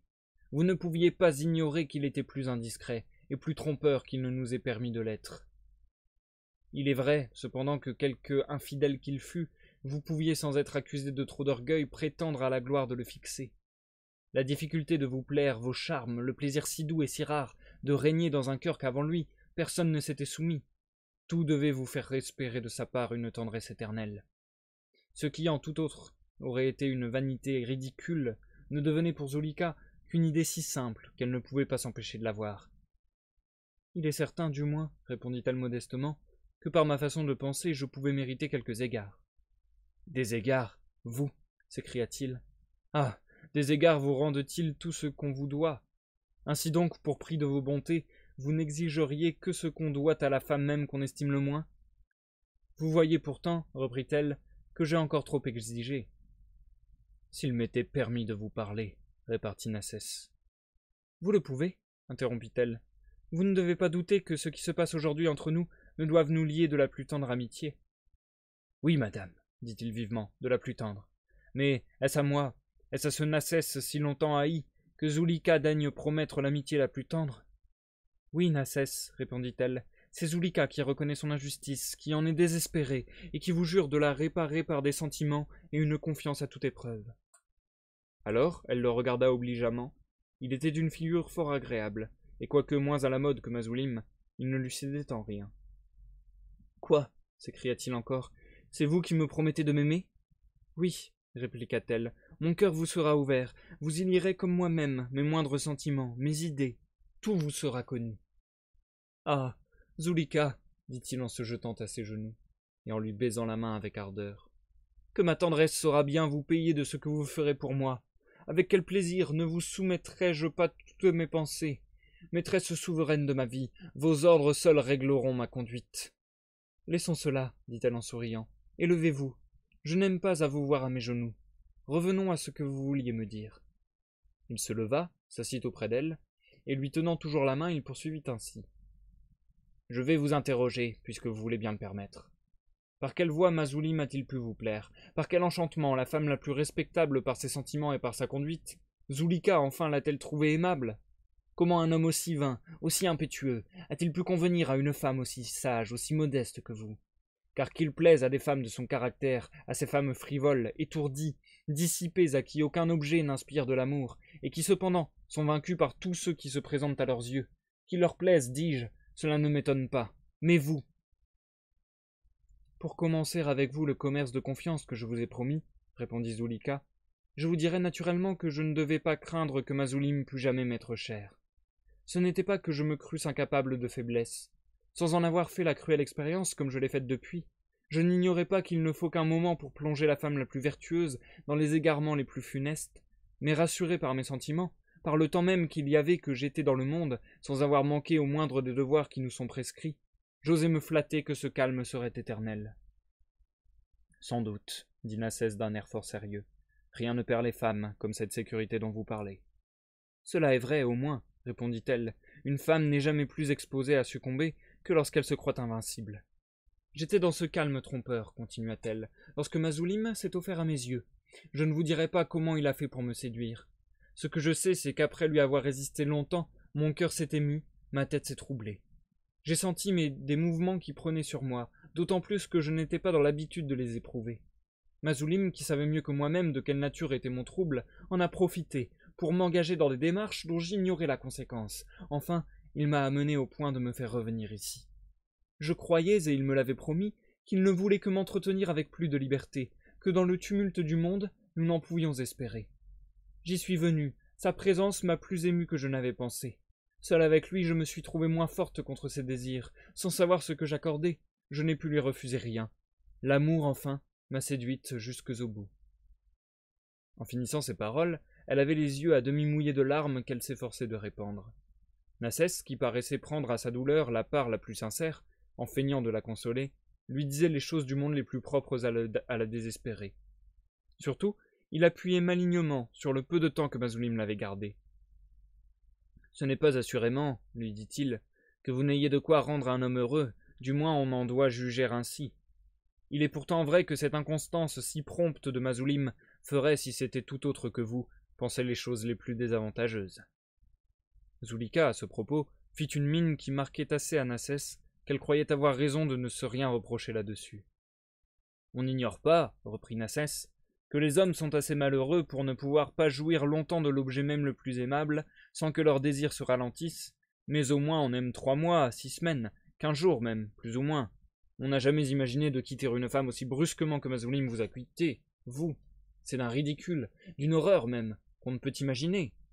Ah, Zulika, ajouta-t-il, j'ose encore le répéter, vous m'auriez trouvé plus constant. Zulika lui répondit qu'elle en était bien persuadée, mais que ne voulant plus aimer, ce lui était désormais une chose indifférente, que les hommes fussent constants ou non, qu'elle désirait même, par la sincère amitié qu'elle avait pour lui, que l'amour qu'il disait sentir ne fût pas véritable, et qu'elle serait extrêmement fâchée qu'il conservât des sentiments qu'il ne pourrait jamais voir récompensés. « Oui, lui répondit Nassès d'un air triste, je sens bien tout ce que vous me dites. Je trouve dans votre caractère cette fermeté que j'ai toujours crainte en vous, et que je ne puis m'empêcher d'admirer, quoiqu'elle fasse mon malheur. Si vous étiez moins estimable, j'en serais beaucoup moins à plaindre, car enfin il me serait permis d'imaginer que puisque vous avez aimé Mazulim, il ne serait pas impossible que vous m'aimassiez aussi. C'est une idée qu'on pourrait concevoir avec toutes les femmes du monde sans les offenser, mais, malheureusement, vous ne ressemblez à personne, et c'est sans tirer à conséquence pour l'avenir que vous avez eu une faiblesse. » Zulika, qui sans doute riait en elle-même de la fausse idée que Nassès semblait avoir d'elle, l'assura qu'il lui rendait justice, et s'étendit beaucoup sur l'heureuse façon de penser qu'elle avait reçue de la nature, le peu de disposition qu'elle avait à se laisser toucher, et la froideur dans laquelle, ce qui était pour beaucoup d'autres femmes des plaisirs d'une extrême vivacité, l'avait laissée même malgré l'amour violent que lui avait su inspirer Mazulim. « Tant pis pour vous, madame, lui dit Nassès. Plus vous êtes estimable, plus vous êtes à plaindre. Votre insensibilité va faire le malheur de votre vie. Toujours Mazulim sera présente à vos yeux. La façon humiliante dont il vous a quitté ne sortira pas à un moment de votre mémoire. C'est un supplice qui vous accablera dans la solitude, et dont la dissipation et les plaisirs du monde ne vous distrairont jamais assez. »« Mais que faire, lui demanda-t-elle, pour effacer de mon esprit une idée aussi cruelle ? Je conviens avec vous qu'un nouvel amour pourrait m'ôter le souvenir de Mazulim, mais sans compter les nouveaux malheurs qui peut-être y seraient attachés, puis-je croire que mon cœur voudrait s'y livrer autant qu'il le faudrait pour assurer ma guérison ? Non, Nassès, croyez-moi, une femme qui pense d'une certaine façon ne saurait aimer 2 fois. Idée fausse, s'écria-t-il, j'en connais qui ont aimé plus de 6, et qui ne s'en estiment pas moins. Vous êtes d'ailleurs dans un cas si cruel qu'il vous met au-dessus des règles, et que, si l'on savait votre aventure, on vous verrait aimer 10 hommes à la fois, qu'on trouverait que vous ne vous en dédommageriez pas encore. On aurait assurément de la bonté, du reste. Pardon, On aurait assurément de la bonté de reste, répliqua-t-elle en souriant. Mais non, répartit-il. On trouverait cela plus simple que vous ne croyez. Vous concevez bien au reste que ce que j'en dis n'est pas pour vous conseiller de les prendre, puisque c'en serait assez d'un pour me faire mourir de douleur. Ah, dit Zulika en rêvant, c'est qu'on nous trouve si Pardon. Ah, dit Zulika en rêvant, c'est qu'on nous trouve si blâmables quand nous aimons, qu'avec une seule passion, la plus longue et la plus sincère qu'on puisse voir, nous avons encore bien de la peine à échapper au mépris, et que tel est notre malheur, que ce qu'on regarde en vous comme des vertus nous est toujours compté pour des vices. Oui, autrefois on pensait cela, répondit-il, mais les mœurs ayant changé, nos idées ont changé avec elles. Oh non. Si ce n'était que la crainte du blâme qui vous retint, vous pourriez vous livrer à l'amour. Dans le fond, reprit-elle, vous avez raison, car qu'importe qu'on occupe son cœur. Essentiellement, je n'y vois pas le moindre mal. Et cependant, répliqua-t-il, avec un esprit qui vous fait discerner si bien le faux du vrai, vous vous sacrifiez aux préjugés, comme quelqu'un qui ne saurait pas raisonner. Vous voilà déterminé à pleurer toute votre vie, votre faiblesse pour Mazulim, plutôt que de songer sagement à vous en consoler. Vous croyez qu'une femme qui pense d'une certaine façon ne doit aimer qu'une fois. Vous sentez bien, intérieurement, que le principe d'après lequel vous agissez n'est pas vrai. Mais vous résistez à vos lumières, pour jouir du noble plaisir de vous affliger, et apparemment aussi pour qu'on ne cesse pas de dire que c'est la perte de Mazulim que vous voulez pleurer toujours. Ne sont-ce pas là de beaux propos à faire tenir de soi? De moi, répondit-elle, mais je me flatte qu'on n'en parlera pas. Je le crois bien, répliqua-t-il. Je sais que vous, madame, vous ne direz rien de ceci. Il est constant que je n'en parlerai pas, moi. La chose fait assez peu d'honneur à Mazulim pour qu'il se croie obligé à garder le silence. Et cependant, si vous ne changez point de façon de penser, tout le monde le sera. Mais pourquoi? Demanda-t-elle. Parbleu, reprit-il, croyez-vous qu'on vous voit affligé sans qu'on cherche à pénétrer pourquoi vous l'êtes, et que si on le cherche opiniâtrement, enfin, on ne le découvre pas? Pensez-vous que Mazulim même, de qui votre douleur flattera la vanité, résiste au plaisir d'apprendre au public que c'est sa perte qui la cause? Cela est vrai, dit-elle, mais Nassès, est-ce donc qu'il dépendrait de moi de n'être plus affligé? Sans doute, répondit-il, cela dépend de vous. Au fond, que regrettez-vous à présent? Mazulim? S'il revenait à vous, consentiriez-vous à le recevoir? Moi? s'écria-t-elle. Ah, j'aimerais mieux être au dernier des hommes que d'être à lui. Si quelque chose qu'il pût faire, rien ne pourrait lui rendre votre cœur, il est donc, reprit-il, bien ridicule que vous le regrettiez. Dites-moi un peu, demanda le sultan. En avez-vous encore pour longtemps? Oui, sire, répondit Amanzaï. De par Mahomet, tant pis, répliqua Shabam. Voilà des discours qui m'ennuient furieusement, je vous en avertis. Si vous pouviez les supprimer ou les abréger, du moins, vous me feriez plaisir, et je n'en serais pas ingrat. Vous avez tort de vous plaindre, lui dit la sultane. Cette conversation qui vous ennuie est pour ainsi dire un fait, par elle-même. Ce n'est point une dissertation inutile, et qui ne porte sur rien. C'est un fait. N'est-ce pas dialoguer qu'on dit? N'est-ce pas dialoguer qu'on dit? demanda-t-elle à Amanzaï en souriant. Oui, madame, répondit-il. Cette façon de traiter les choses, reprit-elle, est agréable. Elle peint mieux, et plus universellement les caractères que l'on met sur la scène, mais elle est sujette à quelques inconvénients. À force de vouloir tout approfondir, ou de saisir chaque nuance par exemple, on risque de tomber dans des minuties, fines peut-être, mais qui ne sont pas des objets assez importants pour que l'on doive s'y arrêter, et l'on excède de détails et de longueur ceux qui écoutent. S'arrêter précisément où il le faut est peut-être une chose plus difficile que de créer. Le sultan a tort de vouloir que dans l'endroit où vous êtes, vous marchiez si rapidement, mais vous l'aurez devant moi et devant toute personne de goût, si la fureur de parler vous emporte, et si vous ne savez pas sacrifier de temps en temps les choses mêmes qui vous paraîtront le plus agréables, lorsque vous ne pourriez nous les dire qu'aux dépens de celles que nous attendons. Le sultan a tort, dit Shabam, cela est bientôt dit. Et moi je vous soutiens que cet Amanzaï-là n'est qu'un bavard, qui se mire dans tout ce qu'il dit, et qui, où je ne m'y connais pas, a le vice d'aimer les longues conversations et de faire le bel esprit. Cela vous choque, ajouta-t-il en se tournant du côté d'Amanzaï, mais c'est que je suis franc, et si vous voulez l'être, je parie que vous avouerez que j'ai raison. Oui, sire, répondit Amanzaï, et, complaisance de courtisan à part, je suis d'autant plus forcé d'en convenir qu'il y a longtemps qu'on me trouve le défaut que votre majesté me reproche. Corrigez-vous-en donc, dit Shabam. S'il m'avait été aussi facile de m'en corriger qu'il me l'a paru d'en convenir, répartit Amanzai, votre majesté n'aurait pas eu de reproche à me faire. La force du raisonnement de Nassès frappa Zulika, poursuivit-il. Dans le fond, vous avez raison, lui dit-elle. Aussi n'est-ce plus Mazulim que je pleure, c'est ma faiblesse, c'est de m'être donné à un homme si indigne de moi. J'avoue, répliqua Nassès d'un air simple, que le tour qu'il vous joue ne doit pas le rendre aimable à vos yeux. Cependant, si vous voulez le juger sans prévention, je ne doute pas que vous ne lui trouviez des agréments, car enfin il en a. Si vous voulez, répondit-elle dédaigneusement. D'abord, il n'est pas bien fait. Je ne sais pas, reprit-il, mais personne cependant n'a plus de grâce que lui. Il a la plus belle tête et la plus belle jambe du monde, l'air noble et aisé, l'esprit vif, léger, amusant. Oui, reprit-elle, je ne nie point qu'il ne soit une bagatelle assez jolie, mais après tout il n'est que cela, et de plus je vous assure qu'il s'en faut beaucoup qu'il soit aussi amusant qu'on le dit. Entre nous c'est un fa, d'une présomption, d'une suffisance. Je pardonne un peu d'orgueil à un homme assez heureux pour Je pardonne un peu d'orgueil à un homme assez heureux pour vous avoir plu, interrompit Nassès. On en prend un moins tous les jours. Mais, Nassès, répondit-elle, pour un homme qui me dit qu'il m'aime et qui veut que je le croie apparemment, vous me tenez de singuliers propos.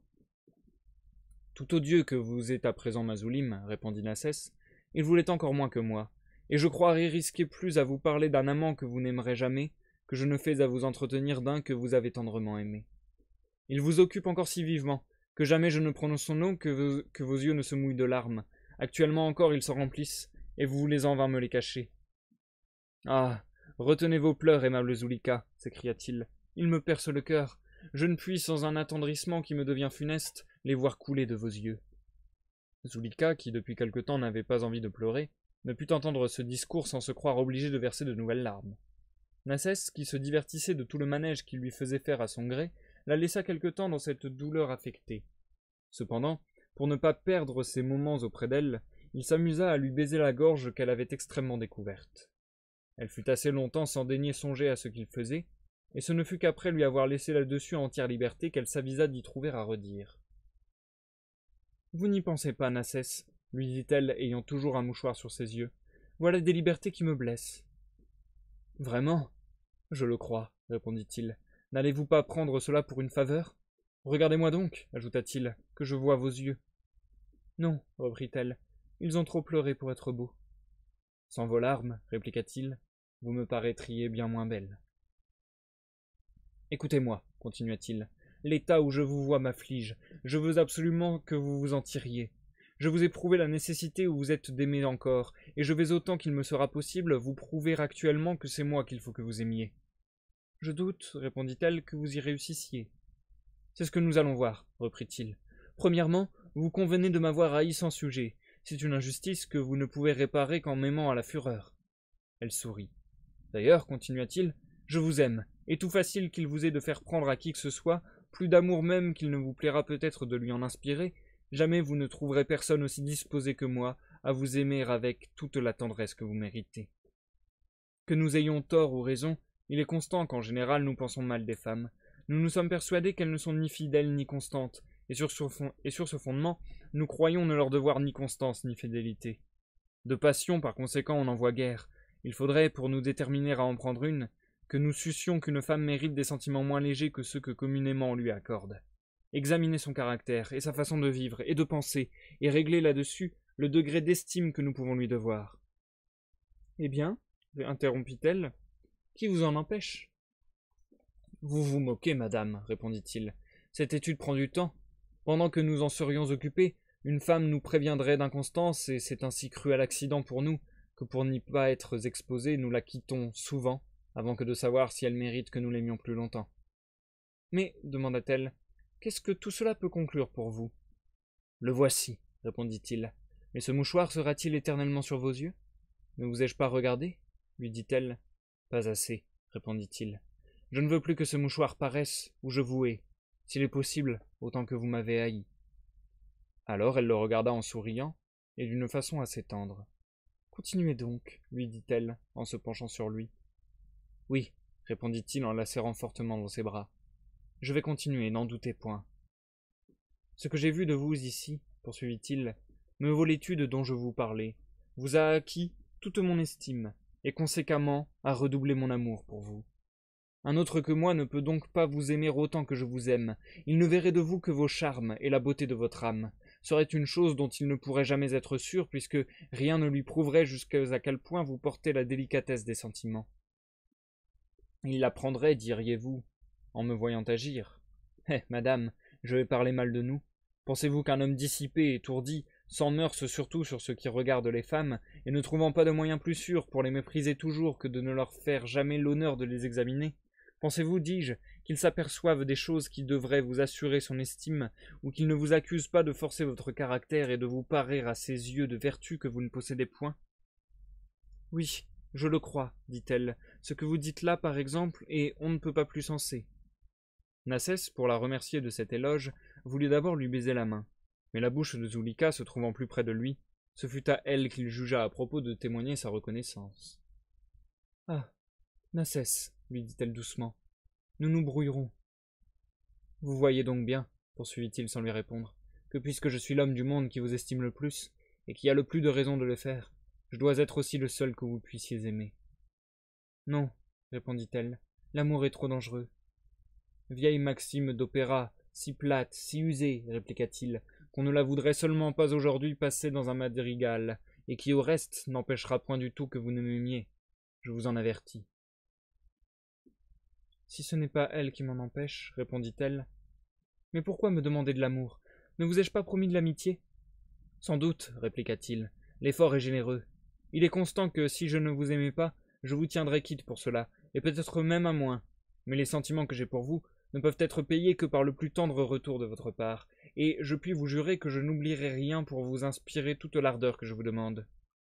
Je vous proteste aussi, répondit-elle, que je n'oublierai rien pour m'en défendre. Ah, dit-il, vous voulez prendre des précautions contre moi? J'en suis charmé. Ce m'est une épreuve que vous me croyez dangereux. Vous avez raison. En vous aimant comme je fais, je le serai pour vous plus que personne. Avec une femme moins estimable que vous, je ne serai pas si sûr de ma victoire. Cependant, reprit-elle, plus je suis estimable, plus je résisterai. Tout au contraire, répliqua-t-il. Les coquettes seules coûtent à vaincre. On leur persuade aisément qu'elles sont aimables, mais on ne les touche pas de même, et de toutes les conquêtes la plus aisée, c'est celle d'une femme raisonnable. Je ne l'aurais assurément pas cru, dit-elle. Rien n'est pourtant plus vrai, répondit-il. Vous ne pouvez pas douter que je ne vous aime, vous, par exemple. Répondez, en doutez-vous? Soyez de bonne foi. Je viens d'être si sottement crédule, répartit-elle, que je crois qu'on ne me persuadera de longtemps. Mais, Mazouli ma part, insista-t-il, qu'en croyez-vous? Elle répondit qu'elle croyait qu'il ne la haïssait pas. Il s'obstina, et enfin obtint d'elle qu'elle était persuadée qu'il l'aimait. Et vous, poursuivit-il, vous ne me trouvez plus odieux? Odieux, dit-elle, non, sans doute. Je puis vouloir être indifférente, mais je ne veux plus être injuste. Vous croyez que je vous aime, s'écria-t-il. Vous ne me haïssez pas, et vous imaginez que vous me résisterez longtemps? Vous, avec cette vérité que vous avez dans le caractère, vous vous flattez que vous pourrez me rendre malheureux, lorsque vos propres désirs vous parleront en ma faveur, que vous fixerez un temps pour céder, et que ce ne sera que lorsqu'il sera arrivé que vous croirez pouvoir vous rendre avec décence. Non, Zulika, non, j'ai meilleure opinion de vous que vous-même. Vous n'aurez point assez de fausseté pour vouloir désespérer un amant que vous aimez. Vous ignorerez l'art perfide de me conduire de faveur en faveur, jusque à celle qui doit à jamais combler et ranimer mes désirs. L'instant où je vous attendrirai sera celui où je mourrai de plaisir entre vos bras et cette bouche charmante, ajouta-t-il avec transport. Fort bien, cela, fort bien, interrompit le sultan. Vous me tirez d'une grande peine. Ma foi, je commençais à craindre que cela ne fût jamais.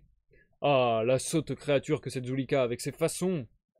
En effet, dit la sultane, il faut convenir qu'on ne peut pas faire attendre des faveurs plus longtemps. Comment donc? Résister une heure, cela est sans exemple. Ce qu'il y a de vrai, répondit le sultan, c'est que cela m'ennuyait autant que s'il y eût eu 15 jours, et que pour peu qu'Amanzai eût encore retardé la chose, je serais mort de chagrin et de vapeur, mais qu'auparavant, il lui en aurait coûté la vie, et que je lui aurais appris à faire périr d'ennui une tête couronnée. Et c'est la fin du chapitre 14. Nous marquons une courte pause, chers amis. là c'était très intéressant ce chapitre, je trouve. Déjà, j'ai eu un peu moins de mal à lire, donc déjà c'est mieux. Et perso, je trouve très très intéressant ce chapitre. Je trouve très différent de tous les chapitres depuis le début. Je me demande même si c'est pas mon chapitre favori en fait. Parce que là, il y a eu plein de choses variées.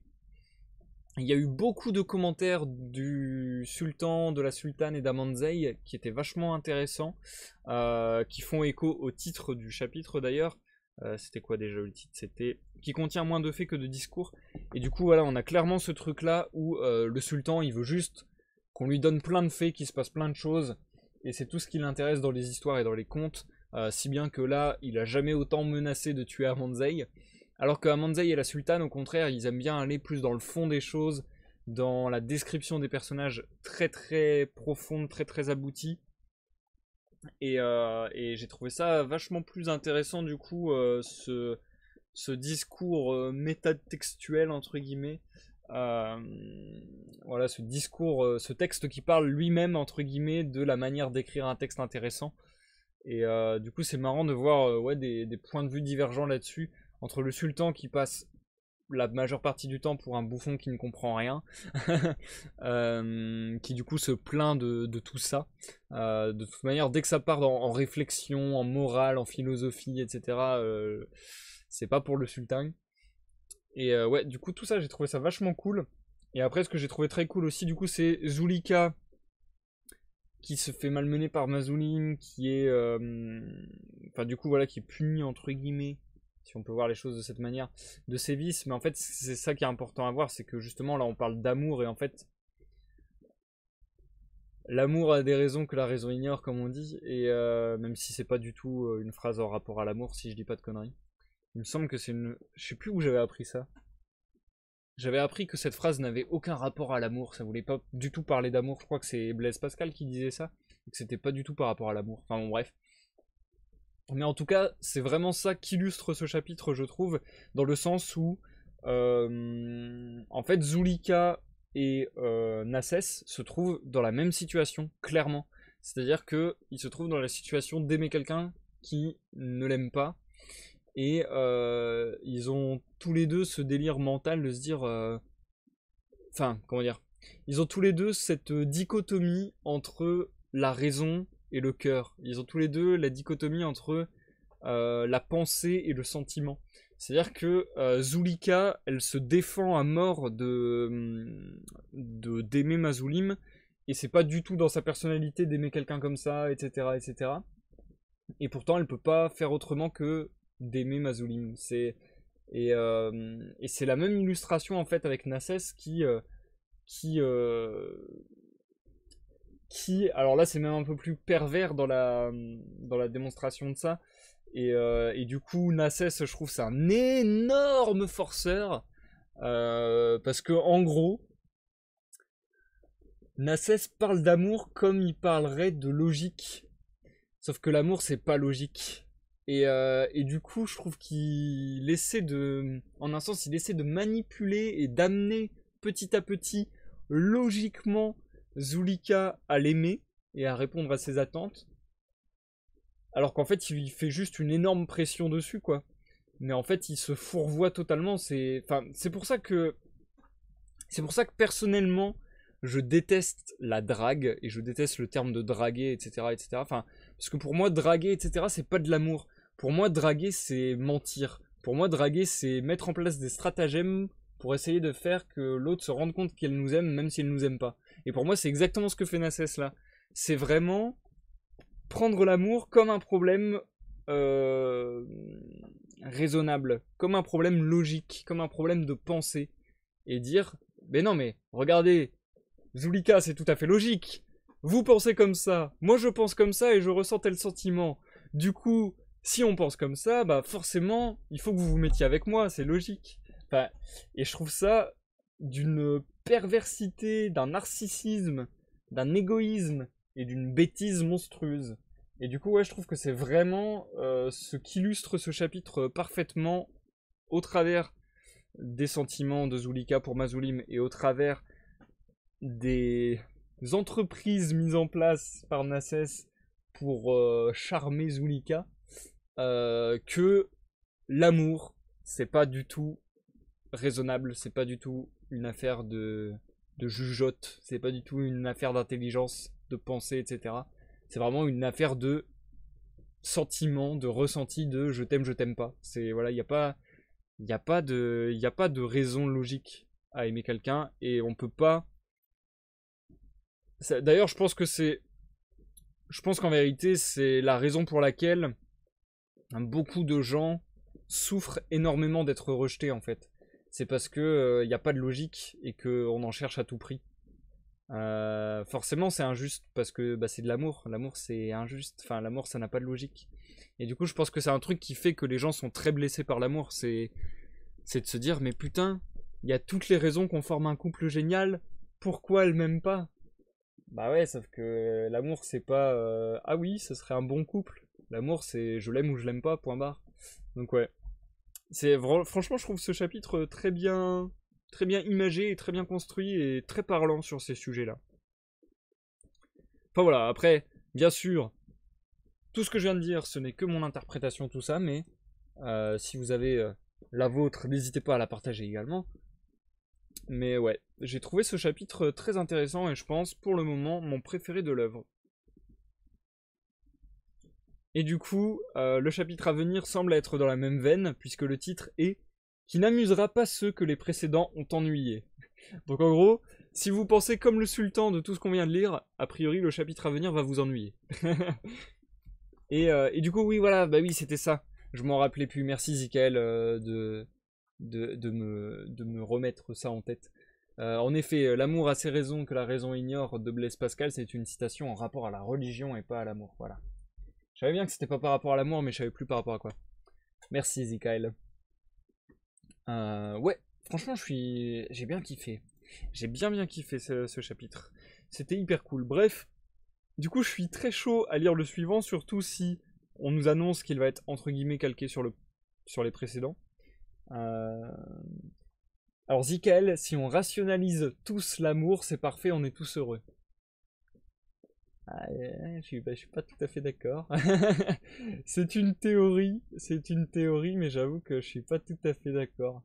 Dans le sens où, pour moi, il y a vraiment une différence tellement grande entre la raison et, le, et les sentiments, etc.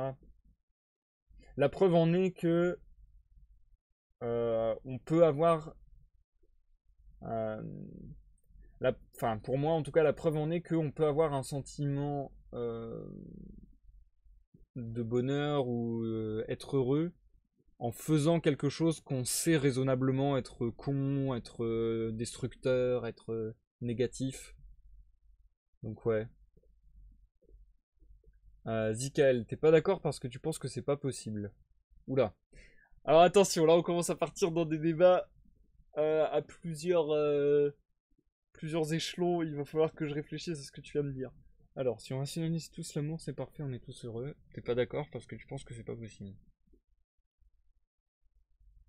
Ouais. Ouais, si, en soi, ouais, je suis pas d'accord parce que je pense que c'est pas possible, en effet. Parce que pour moi, pour que ce soit possible, faudrait détruire totalement les sentiments. Et pour annihiler totalement les sentiments, bah je sais pas comment c'est possible. Pour moi, c'est pas possible en fait. Parce que pour moi, c'est ce qui fait l'essence de l'être humain en fait. Après, c'est des considérations personnelles et voilà, ce sera vraiment de l'avis de chacun. Chacun se fera son avis là-dessus, mais j'avoue que ouais. Ouais, si, en vrai, c'est ça, je suis pas d'accord parce que je pense pas que ce soit possible. Parce que pour moi, l'humain, c'est les sentiments. En grosse partie. Enfin, pour moi, l'humain, c'est 50-50 entre guillemets, quoi. Pour moi, l'humain, c'est 50-50 entre le sentiment et la raison. Même si, bien souvent, je suis beaucoup plus du côté de la logique et de la raison. Mais en même temps, j'adore faire les choses de manière passionnée. Ouais, c'est des sujets très compliqués, tout ça. Surtout que c'est des sujets très généraux et très vastes. Donc c'est compliqué de faire des grandes phrases qui englobent vraiment ce qu'on veut dire là-dessus, quoi. Les mots sont trop petits et les idées trop grandes, entre guillemets, pour avoir des phrases qui englobent vraiment une vérité là-dessus, quoi. Je pense pas qu'on ait besoin de les détruire, les gens se mentent en permanence, pourquoi on pourrait pas se mytho sur nos sentiments? Ouais, mais justement, pour moi, le fait que les gens se mentent en permanence, je suis d'accord avec toi sur le fait que les gens se mentent en permanence, mais est-ce que le fait de se mentir en permanence, c'est justement pas le fléau? Pour moi, ce serait plutôt ça, en fait. Pour moi, ce serait plutôt ça le fléau, et la solution, ce serait plutôt que bah, les gens arrêtent de se mentir tout court, en fait. Ce serait plus legit pour moi. Je sais pas, moi je le verrais plus dans l'autre sens, du coup. Et je le verrais plus dans le sens... Enfin, après, voilà, encore une fois, ça dépend vachement de qui on est, de comment on voit la vie, etc. Mais moi, je sais que par exemple, comme je disais plus tôt, pour moi, la drague, ça m'insupporte. Je trouve ça malsain, je trouve que c'est... Enfin, ouais, pour moi, draguer égale mentir. Et moi, mentir, c'est quelque chose de pas bien pour moi. Donc, du coup, voilà. Moi, pour que je sorte avec quelqu'un, très bizarre ce que je vais dire. En fait, bah, par exemple, voilà, ça illustrera aussi peut-être pourquoi je pense comme ça pour certains, mais par exemple, moi j'ai l'impression que je sais en un claquement de doigts si j'aime quelqu'un ou si j'aime pas quelqu'un. Ça va très très vite à ce que je cerne mes sentiments pour quelqu'un ou non. Là où d'autres gens sont en mode ouais, mais ça peut se bâtir avec le temps et tout. Genre, j'ai une fille qui m'a proposé ça il y a quelques temps et qui m'a dit, je lui ai dit clairement, ouais, non, je ressens rien pour toi, c'est mort, je sais comment je fonctionne et voilà, je ne ressens rien pour toi. Et j'ai été très franc et je lui ai dit, désolé, je ressens rien pour toi, ça sert à rien d'aller plus loin, machin.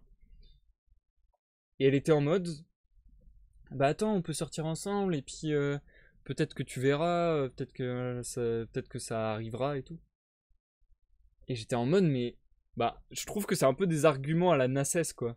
Je trouve ça très bizarre, en fait, comme manière de penser. Pour moi, les sentiments, c'est pas quelque chose qui. C'est quelque chose qui s'entretient et qui grandit. Pour moi, l'amour, même l'amitié, etc., l'amour fraternel, tout ce que vous voulez, voilà, c'est quelque chose de l'ordre de la multiplication. Pour moi, c'est quelque chose qui se. Voilà, qui s'entretient, qui s'étoffe, qui se répand, etc., etc. Mais c'est pas quelque chose qui s'invente. Je sais pas comment expliquer ça. C'est pas quelque chose, ouais, qui s'invente. Je pense que le mot est bien choisi. Donc c'est pas quelque chose sur lequel on peut mentir. Enfin, en tout cas, personnellement, moi, j'y arrive pas.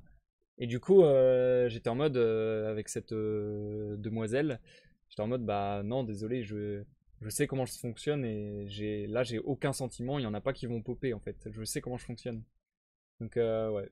Après, certains diront, ah, mais t'as pas laissé de chance à cette relation, machin. Bah si, j'en ai laissé une, on a eu un rendez-vous machin, mais juste, non. Bah je sais pas. Après, c'est des sujets très personnels pour le coup, et là, chacun a son ressenti sur tout ça, et chacun a ses manières de penser là-dessus. Il y en a pas des plus mauvaises que d'autres, c'est juste à l'appréciation de chacun, quoi. Zikael, c'est le fléau clairement, mais je me dis que s'il y a plus d'hypocrites, vaut mieux tous l'être en fin de compte. Que s'il y a plus d'hypocrites, vaut mieux tous l'être en fin de compte, même si je te rejoins et que je déteste ça. Ok, Zikael. Ouais, ok, donc tu te faisais un peu l'avocat du diable en quelque sorte. Mais c'est intéressant du coup. C'est sympa qu'on en ait parlé comme ça. Le lover. Alors là, pas du tout. Pas du tout, pas du tout. J'ai eu plus de relations. Bon, après j'en ai eu beaucoup, mais j'ai eu plus de relations entre le collège, entre la sixième et ma dernière année de fac que depuis la fac et que j'ai arrêté la fac. Donc en gros, j'ai eu. Ouais, mais en même temps, ça fait une beaucoup plus grosse période. J'ai eu plus de relations. Voilà, je prends encore plus petit. J'ai eu plus de relations au collège et au lycée que post-bac. Malheureusement. Malheureusement pour moi. Et là, ça fait très longtemps que je suis seul. Bref, là j'entre dans des sujets qui sont hyper perso et qui n'ont aucun rapport. Donc on va s'arrêter là. On va s'arrêter de digresser sur ces sujets. Et on va partir sur total autre chose. J'aime bien contrebalancer en prenant les sujets à contre-pied, même si je défends pas, mais je me dis qu'il faut tout explorer. Ouais, je suis d'accord avec toi, Zikael, c'est un bon exercice de pensée. Bah déjà, ne serait-ce que pour essayer de se mettre à la place des autres, en fait. Ne serait-ce que pour avoir de l'empathie aussi. Et ne serait-ce que pour essayer de ouais, comprendre un autre système de pensée. Je suis très d'accord avec toi, Zikael. Malheureusement, c'est très compliqué, je trouve, de trouver un interlocuteur avec qui tu peux faire cette expérience de pensée sans qu'il te voie justement comme un hypocrite, un faux cul, ou juste qu'il comprenne pas ce que tu fais, quoi, entre guillemets. Euh, et qui ait la patience surtout. Je trouve que, bon là je pars encore dans des digressions et sur autre chose, mais je trouve que ça devient extrêmement rare les gens qui aiment dialoguer, qui aiment discuter et qui prennent le temps de vraiment discuter, de vraiment débattre, etc. J'ai l'impression que tout le monde skip ça très très vite parce qu'ils ont la flemme et qu'ils ont leur manière de penser et qu'ils veulent pas en changer. Enfin bon, bref. Les gens se braquent direct, nous dit Zikael. Bah voilà, je suis exactement d'accord avec toi pour le coup. Bref. Bonsoir Industrias, bienvenue, j'espère que tu vas bien cher ami. On a beaucoup parlé, mais ça fait plaisir, c'est très cool en vrai. Et du coup, on est parti cette fois-ci pour la lecture parce que je vois justement que le temps défile et j'aimerais bien avoir fini avant 23h la lecture. Donc on va essayer d'enchaîner avec la lecture du chapitre 15 sans plus attendre. Zikael qui nous dit personne veut débattre, ça s'apprend pas à l'école, faut dire. C'est pas tout à fait faux ce que tu dis. Mais bon, ce serait encore un autre très long débat. Malheureusement, je dois y mettre. Mince, ça marche pas, je dois y mettre court. Enfin, si, ça marche, mais c'est pas ce que je voulais dire. Bref, je dois le raccourcir, voilà. Puisque j'ai envie de sauter dans le chapitre 15. Industrias, t'as pas les mêmes avis et opinions que moi, alors je ne te parle pas. Mais oui, mais c'est vraiment des phrases que des gens disent, quoi. Et ça me fait péter les plombs. Les gens qui refusent le dialogue, pour moi, c'est refuser toute relation humaine de refuser le dialogue. Et du coup, les gens qui sont en mode ouais, mais tu penses pas comme moi, ça sert à rien. Genre, la phrase que je déteste le plus, c'est quelqu'un qui me dit ouais, mais tu comprends pas. Oh, j'ai envie de te foutre une pointe dans le cul. Pardon. Mais franchement, les gens qui te disent ça sert à rien, tu comprends pas pour arrêter un dialogue, souvent en plus, sans vouloir être un connard, très souvent c'est quand tu donnes un bon argument et que cette personne ne sait pas quoi répondre, que du coup elle te répond ouais mais tu comprends pas. Et du coup c'est vraiment de mauvaise foi je trouve cette manière de mettre fin à une discussion parce qu'on n'a plus d'arguments. Je trouve ça très... Et qu'on se sent pas en sécurité parce que ça pourrait nous sortir de notre confort de pensée. Enfin bon, bref. On va pas passer sur ces débats parce que ça pourrait m'animer très très fort et très très longtemps. Or, comme je le disais, j'aimerais bien avoir fini la lecture avant 23h. Mais on a déjà bien parlé et ça m'a fait bien plaisir. Donc merci Zikael et Industrias d'avoir animé ce débat avec moi, c'est un plaisir. Sur ce, je vous souhaite à tous une bonne écoute Zikael, bonne écoute Industrias, bonne écoute Koro si tu es toujours parmi nous. Et à tous ceux dans l'ombre et à ceux qui nous regardent en rediffusion sur YouTube. Je vous souhaite à tous une bonne écoute une dernière fois et vous dis à tout à l'heure pour l'outro du live d'ici 15 à 20 minutes encore une fois. À tout à l'heure. Chapitre 15. Qui n'amusera pas ceux que les précédents ont ennuyés. Au silence qui se fit dans cet instant dont votre majesté était hier si contente, dit Amanzai le lendemain, je jugeai que Nassès empêchait Zulika de parler, et qu'elle l'empêchait de poursuivre. Ah, Nassès, s'écria-t-elle, dès qu'elle le put.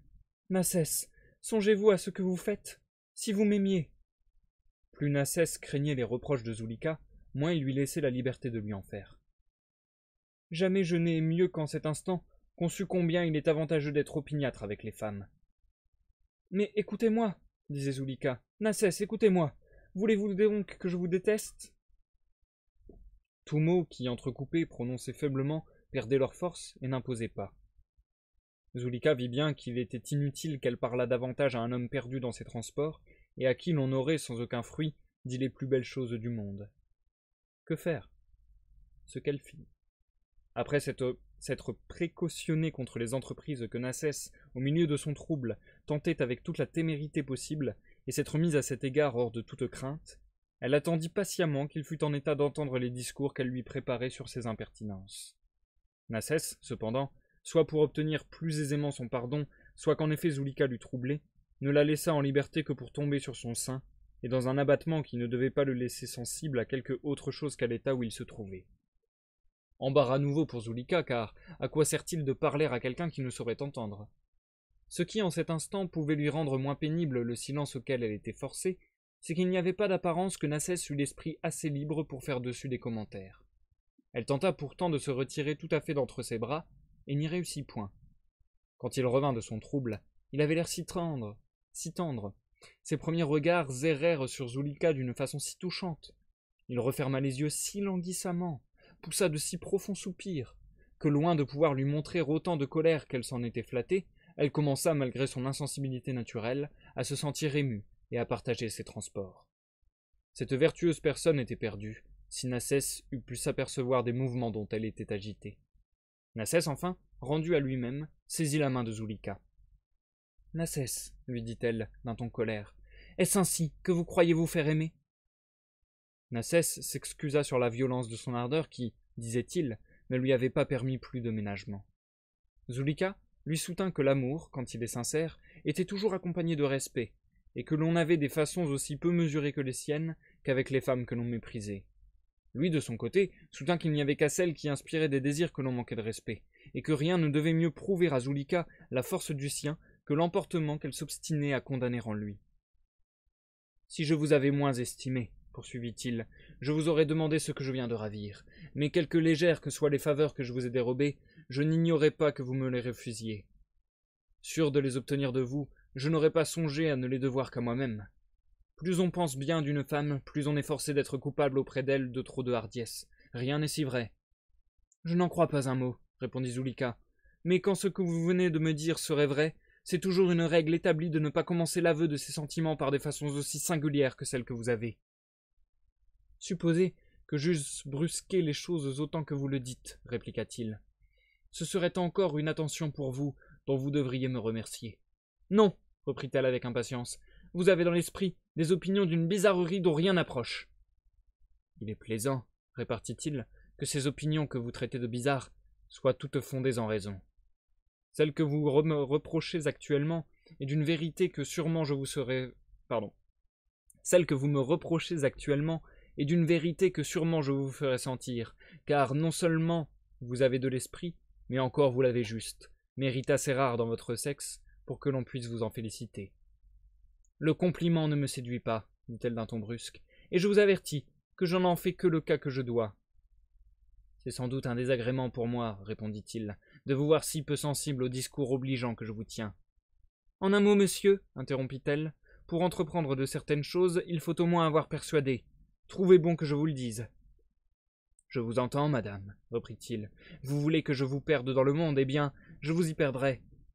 Je voulais vous mettre à portée de m'aimer, sans que qui que ce fût s'en doutât, mais puisque ce ménagement de ma part vous déplaît, je vous rendrai des soins, madame. On saura que je vous aime, et je ne vous épargnerai aucune des tendres étourderies qui pourront apprendre au public quels sont les sentiments que j'ai pour vous. Mais que voulez-vous dire? Lui demanda-t-elle. Vous êtes un étrange homme. C'est par respect pour moi que vous me faites une impertinence que je ne devrais jamais vous pardonner? C'est par une attention infinie sur ce qui me regarde que vous me brusquez, comme la femme du monde qui mériterait le moins d'égards? C'est vous qui faites 1000 choses condamnables, et c'est moi qui ai tort. Dites-moi de grâce comment tout cela se peut faire. Si vous étiez moins neuves en amour, répliqua-t-il, vous m'épargneriez toutes ces explications-là. Je vous dirais pourtant que quelque gênante qu'elle puisse être pour moi, j'aime sans comparaison 1000 fois mieux vous donner des leçons sur cette matière que de vous voir assez instruite pour n'en avoir pas besoin. Êtes-vous encore à savoir que ce sont moins les bontés qu'une femme a pour son amant qui la perdent que le temps qu'elle lui fait attendre? Croyez-vous que je puisse vous aimer et être malheureux sans que mes assiduités auprès de vous, sans que les soins que je prendrai pour vous attendrir, échappent au public? Je deviendrai triste, et ma discrétion fut à l'extrême, on n'ignorera pas que vos seules rigueurs causent ma mélancolie. Enfin, car il en faut toujours venir là, vous me rendrez heureux. Pensez-vous qu'avec quelque attention que je m'observe, vos yeux, les miens, cette tendre familiarité qui malgré tous nos efforts naîtra entre nous, ne découvre pas notre secret? Zulika, par son étonnement et son silence, semblait approuver ce que lui disait Nassès. Vous voyez donc bien, poursuivit-il, que quand je vous presse de me rendre promptement heureux, c'est moins encore pour moi que pour vous que je vous le demande. En suivant mes conseils, si vous m'épargnez des tourments, vous évitez l'éclat qui suit toujours les commencements d'une passion. D'ailleurs, dans la situation où nous avons été ensemble, je ne pourrais, sans tout découvrir, marquer d'abord de l'amour pour vous. D'accord tous deux, nous imposerons au public sur nos affaires, tant que nous le jugerons à propos. Persuadé que vous me détestez, il ne pourra jamais imaginer que, d'un sentiment qui lui est si contraire, vous ayez passé si rapidement à l'amour. Il vous sera facile au reste d'amener naturellement notre réconciliation. À la cour ou chez la première princesse où nous nous trouverons ensemble, vous saisirez quelque occasion que ce soit de me faire une politesse. Ne vous inquiétez pas de la conjoncture, j'aurai soin de la faire naître. Je répondrai avec empressement à ce que vous m'aurez dit d'obligeant. Je parlerai tout haut de l'envie que j'ai que vous ne me haïssiez plus. Je vous ferai même proposer par quelqu'un de nos amis communs de vouloir bien que je vous voie. Vous direz que vous le voulez bien, je me ferai présenter à vous, je retournerai vous voir. Je vanterai les charmes de votre commerce, et le malheur que j'ai eu d'en avoir été si longtemps privé. Il n'en faudra pas davantage pour justifier mes empressements. Ils paraîtront simples et naturels, et nous aurons d'autant plus le plaisir à nous aimer que nous jouirons de celui de le cacher à tout le monde. Non, répondit-elle en rêvant, si je vous rendais si promptement heureux, je craindrais trop votre inconstance. J'avoue que je ne serais pas fâché de lier avec vous un commerce fondé sur plus d'estime, de confiance et d'amitié qu'on en trouve ordinairement dans le monde. Je vous dirais plus, je ne haïrais pas l'amour si un amant pouvait n'exiger d'une femme que l'aveu de sa tendresse. Ce que vous demandez, reprit-il tendrement, est une chose plus difficile avec vous qu'avec quelque femme que ce puisse être.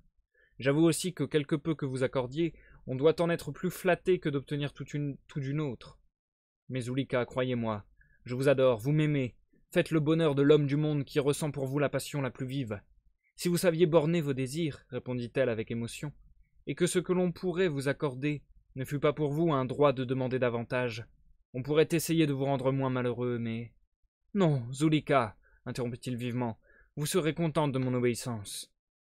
Sur cette parole que Zulika sentait bien aussi périlleuse qu'elle l'était, elle se pencha nonchalamment sur Nassès, qui, se précipitant sur elle, usa sans ménagement des faveurs qui venaient de lui être accordées. « Ah, Zulika, lui dit-il tendrement, un moment après, ne sera-ce qu'à votre complaisance que je devrais d'aussi doux instants, et ne voulez-vous donc pas qu'ils le deviennent autant pour vous qu'ils le sont déjà pour moi ?» Zulika ne répondit rien, mais Nassès ne se plaignit plus. Bientôt il fit passer dans l'âme de Zulika tout le feu qui dévorait la sienne. Bientôt il oublia la parole qu'il venait de lui donner, et elle ne se souvint pas elle-même de ce qu'elle avait exigé de lui. Elle se plaignit à la vérité, mais si doucement que ce fut moins un reproche qu'un soupir tendre que l'espèce de plainte qui lui échappa. Nassès, sentant à quel point il l'égarait, crut ne devoir pas perdre d'aussi précieux instants. « Ah, Nassès, lui dit-elle d'une voix étouffée, si vous ne m'aimez pas, que vous allez me rendre à plaindre. » Quand les craintes de Zulika sur l'amour de Nassès auraient été aussi vraies et aussi vives qu'elles paraissaient l'être, il y avait apparence que les transports de Nassès les auraient dissipées. Aussi, presque assuré qu'elle ne douterait pas longtemps de son ardeur, il ne jugea pas à propos de perdre à lui répondre un temps qu'il devait employer à la rassurer, et d'une façon plus forte qu'il ne l'aurait pu faire par les discours les plus touchants. Zulika ne s'offensa point de son silence, bientôt même, car il ne faut souvent qu'une bagatelle pour faire perdre de vue les choses les plus importantes, elle ne parut plus s'occuper d'une crainte que, sans faire une injure mortelle à Nassès, elle croyait ne pouvoir plus garder. D'autres idées, plus douces sans doute, succédèrent à celle-là. Elle voulut parler, mais elle ne put proférer que quelques mots sans suite, et qui n'exprimaient rien que le trouble de son âme. Lorsqu'il eut cessé, Nassès se jeta à ses genoux. « Ah, laissez-moi, lui dit-elle en le repoussant faiblement. « Quoi » répondit-il d'un air étonné. « Aurais-je eu le malheur de vous déplaire, et serait-il possible que vous eussiez à vous plaindre de moi ?»« Si je ne m'en plains pas, reprit-elle, ce n'est pas que je n'eusse de quoi le faire. »« Eh, de quoi vous plaindriez-vous » répliqua-t-il. « Ne deviez-vous pas être lasse d'une aussi cruelle résistance ?»« Je conviens, répondit-elle, que beaucoup de femmes se seraient rendues plus tôt, mais je n'en sens pas moins que j'aurais dû vous résister plus longtemps. » Alors elle le regarda avec ce trouble, cette langueur dans les yeux qui annonce et excite les désirs. « M'aimez-vous » lui demanda Nassès, aussi tendrement que s'il l'eût aimé lui-même. « Ah, Nassès, s'écria-t-elle, quel plaisir vous ferait un aveu que vos emportements m'ont déjà arraché. M'avez-vous là-dessus laissé quelque chose à vous dire ?»« Oui, Zulika, répondit-il. Sans cet aveu charmant que je vous demande, je ne puis être heureux.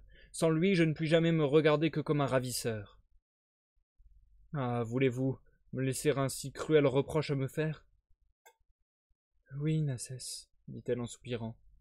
Je vous aime. » Nassès allait remercier Zulika lorsque l'esclave de Mazulim vint servir. Il en soupira. « Parbleu, je le crois bien, interrompit le sultan. Voilà comme sont les valets. On ne les voit jamais que quand on a le moins besoin de leur présence. N'ayez pas peur qu'ils soient venus tantôt pendant que Nassès et Zulika m'ennuyaient tant. Il faut précisément qu'ils viennent interrompre quand j'ai le plus de plaisir à entendre. Vous m'avez étonné, vous, lui dit la sultane, de n'avoir rien dit. Tubleu, répliqua-t-il, je n'avais garde de les troubler. J'avais trop d'envie de savoir comment tout ceci finirait. J'en suis fort content, ajouta-t-il. J'en suis fort content, ajouta-t-il en se tournant vers Amanzaï. Voilà ce qui peut s'appeler une situation touchante. J'en ai encore les larmes aux yeux. Quoi? Lui dit la sultane. Vous pleurez de cela? Pourquoi donc pas? Répondit-il. Cela est fort intéressant, ou je me trompe fort. C'est pour moi comme une tragédie, et si vous n'en pleurez point, c'est que vous n'avez pas le cœur bon. Pardon. C'est pour moi comme une tragédie, et si vous n'en pleurez point, c'est que vous n'avez pas le cœur bon. En achevant ces paroles qu'il prenait pour une épigramme sanglante contre la sultane, il ordonna d'un air satisfait à Amanzaï de poursuivre. Nassès soupira de se voir interrompu, poursuivit Amanzaï. Ce n'était pas qu'il fût amoureux, mais il avait cette impatience, cette ardeur qui, sans être amour, produit en nous des mouvements qui lui ressemblent, et que les femmes regardent toujours comme les symptômes d'une vraie passion, soit qu'elles sentent combien il leur est nécessaire avec nous de paraître si trompées, ou qu'en effet elles ne connaissent rien de mieux.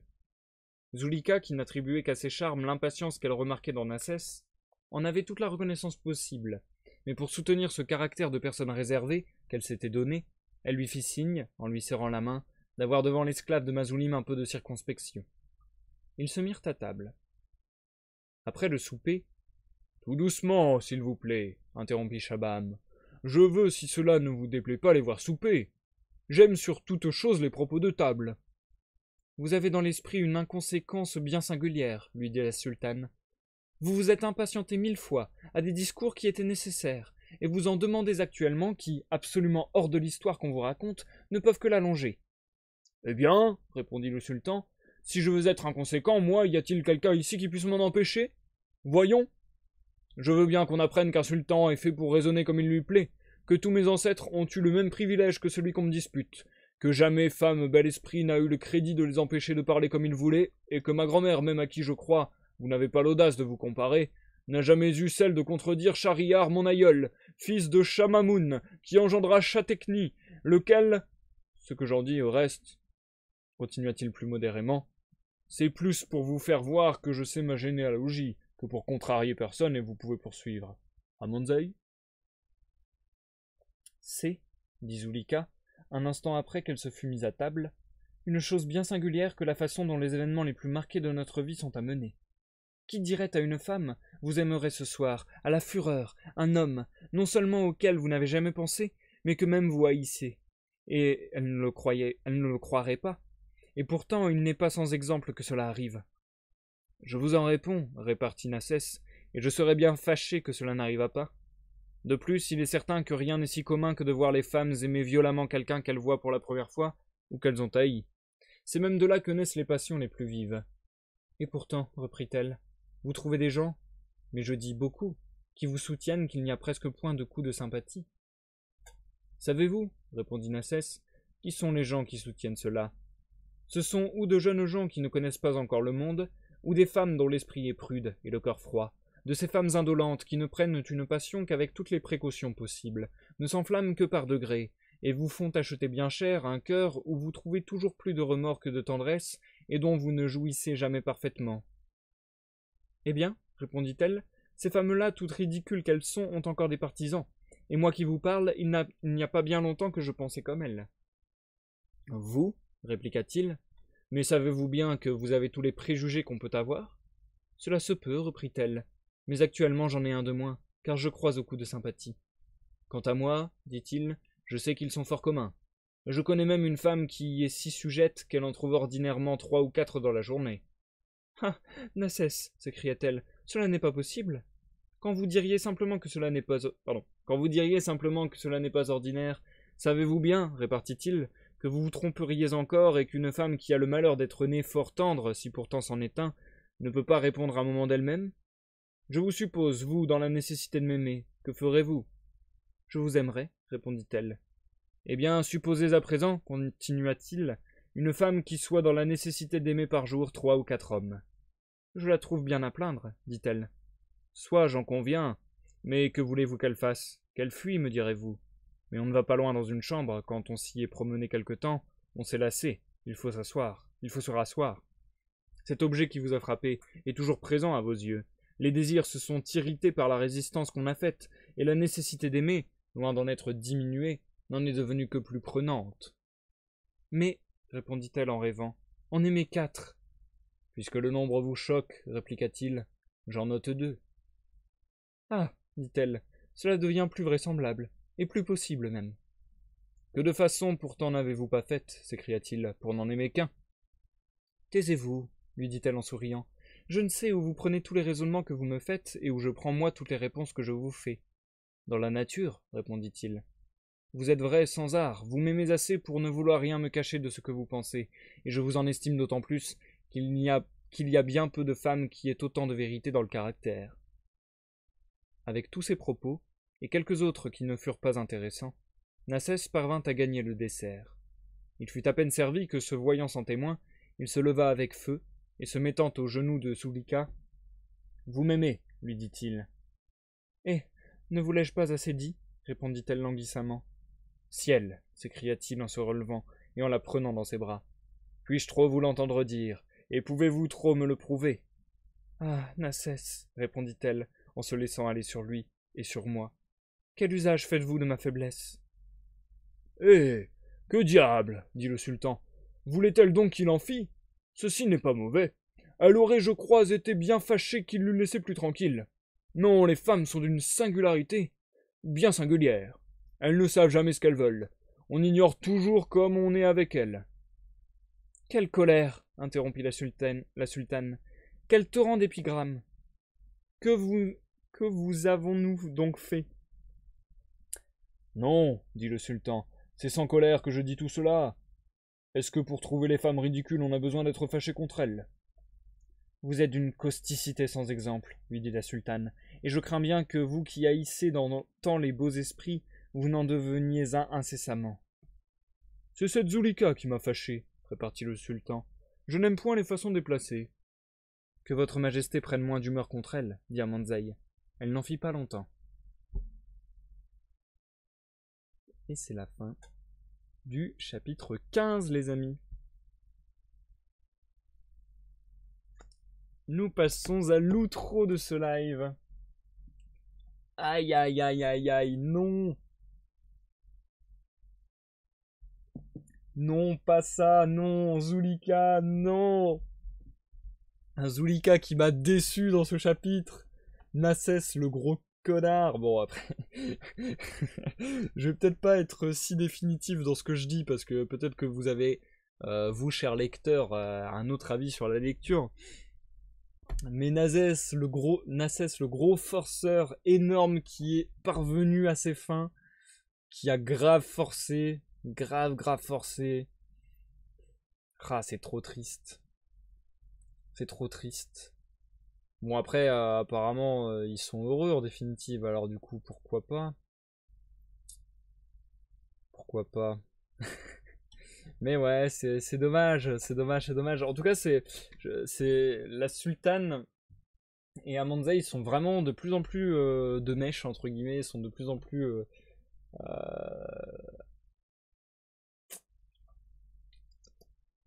je trouve plus le terme, intime, entre guillemets, enfin, c'est pas ça que je veux dire, mais ils sont sur la même longueur d'onde, du coup, et moi, j'avoue que je suis plutôt quand Sultan et Amanzaï que quand Sultan et Nassès et Mazoulim, etc., etc. Mais ouais, Nassès, en fait, ce qui est ouf, c'est que je trouve que c'est un Mazoulim en puissance, et que Zulika, qui se plaignait du comportement de Mazoulim, au final, elle se met avec Nassès. Enfin, c'est terrible, quoi. C'est assez terrible, et malheureusement, c'est marrant parce que, encore une fois, on n'est personne pour juger des relations d'autrui, mais c'est vrai que c'est quelque chose qui arrive, je pense, aussi assez fréquemment dans la réalité, de se dire, putain, mais pourquoi cette meuf sort avec ce mec? Pourquoi ce mec sort avec cette meuf? Quelle est la logique de pourquoi telle personne a dit ne pas aimer telle chose et pourtant elle arrive à supporter tout cela chez telle personne? Enfin, Ouais, il y a des trucs comme ça, encore une fois, l'amour est un peu bizarre, hein, enfin ouais, c'est pas hyper logique. Et des fois, des lavages de cerveau font le taf. Des lavages de cerveau et aussi, on en parle un petit peu dans ce chapitre, mais je trouve que c'est très vrai. Euh, les passions passagères, ouais, ça peut aussi bien jouer là-dedans. Je pense, je sais pas, je dis n'importe quoi, hein, mais je pense qu'il y a énormément de couples, enfin de gens qui se mettent en couple suite à une soirée complètement dingue où ils se seraient rencontrés, etc. et où ça aurait été fou, j'en sais rien. Ou suite même, bon bah c'est beaucoup plus à notre époque c'est relativement courant, voilà. Peut-être même suite à un plan cul, avoir une sorte d'attachement et se dire ah putain c'était tellement bien, est-ce qu'on resterait pas ensemble en couple en fait, voilà. Et ouais, je pense qu'il y a tellement de gens qui se retrouvent dans des situations de couple alors qu'ils sont en mode putain mais qu'est-ce que je fais dans cette relation, et que très souvent ils se disent putain mais en fait je l'aime pas, enfin ou bien cette relation me convient pas, voilà quoi. Et pourtant j'y reste parce que ça semble devoir se passer comme ça, tu vois. Je sais pas, j'ai l'impression que de la même manière que Nassès a voulu lui imposer une logique de pourquoi elle devrait être amoureuse de lui, de la même manière j'ai l'impression que dans la réalité, bah déjà ça arrive souvent, et aussi d'autres personnes, enfin, et aussi des personnes elles-mêmes peuvent se faire ce constat, j'ai l'impression. Des personnes elles-mêmes peuvent très facilement, peut-être par fainéantise ou j'en sais rien, ou par confort, ou par sécurité, j'en sais rien, mais ou par manque de certaines choses, bref, ça peut être plein de choses, mais je pense que plein de gens doivent se rendre compte que ça va pas, que ça leur convient pas, et être en mode oh ça va, c'est pas si horrible. Alors que non, ça te convient pas, tu t'en accommodes pas, si ça te convient pas, tu arrêtes. Enfin, moi je trouve en tout cas, c'est mon avis personnel, mais. Et je pense que beaucoup de gens sont comme ça, ou que beaucoup de gens s'auto-persuadent, sont en mode oh quand même ça s'agence bien. Enfin, genre ça semble être logique, tu vois, genre dans ma vie, ça semble être logique le déroulé de notre relation et de pourquoi on est ensemble. Allez, let's go, on se met ensemble. Ouais, je sais pas. Je sais pas. Euh, Alors du coup, je relis ce que vous disiez tout à l'heure aussi. Des fois, il y en a qui se mettent ensemble par manque d'amour, du coup ça finit mal. Bah ouais, voilà.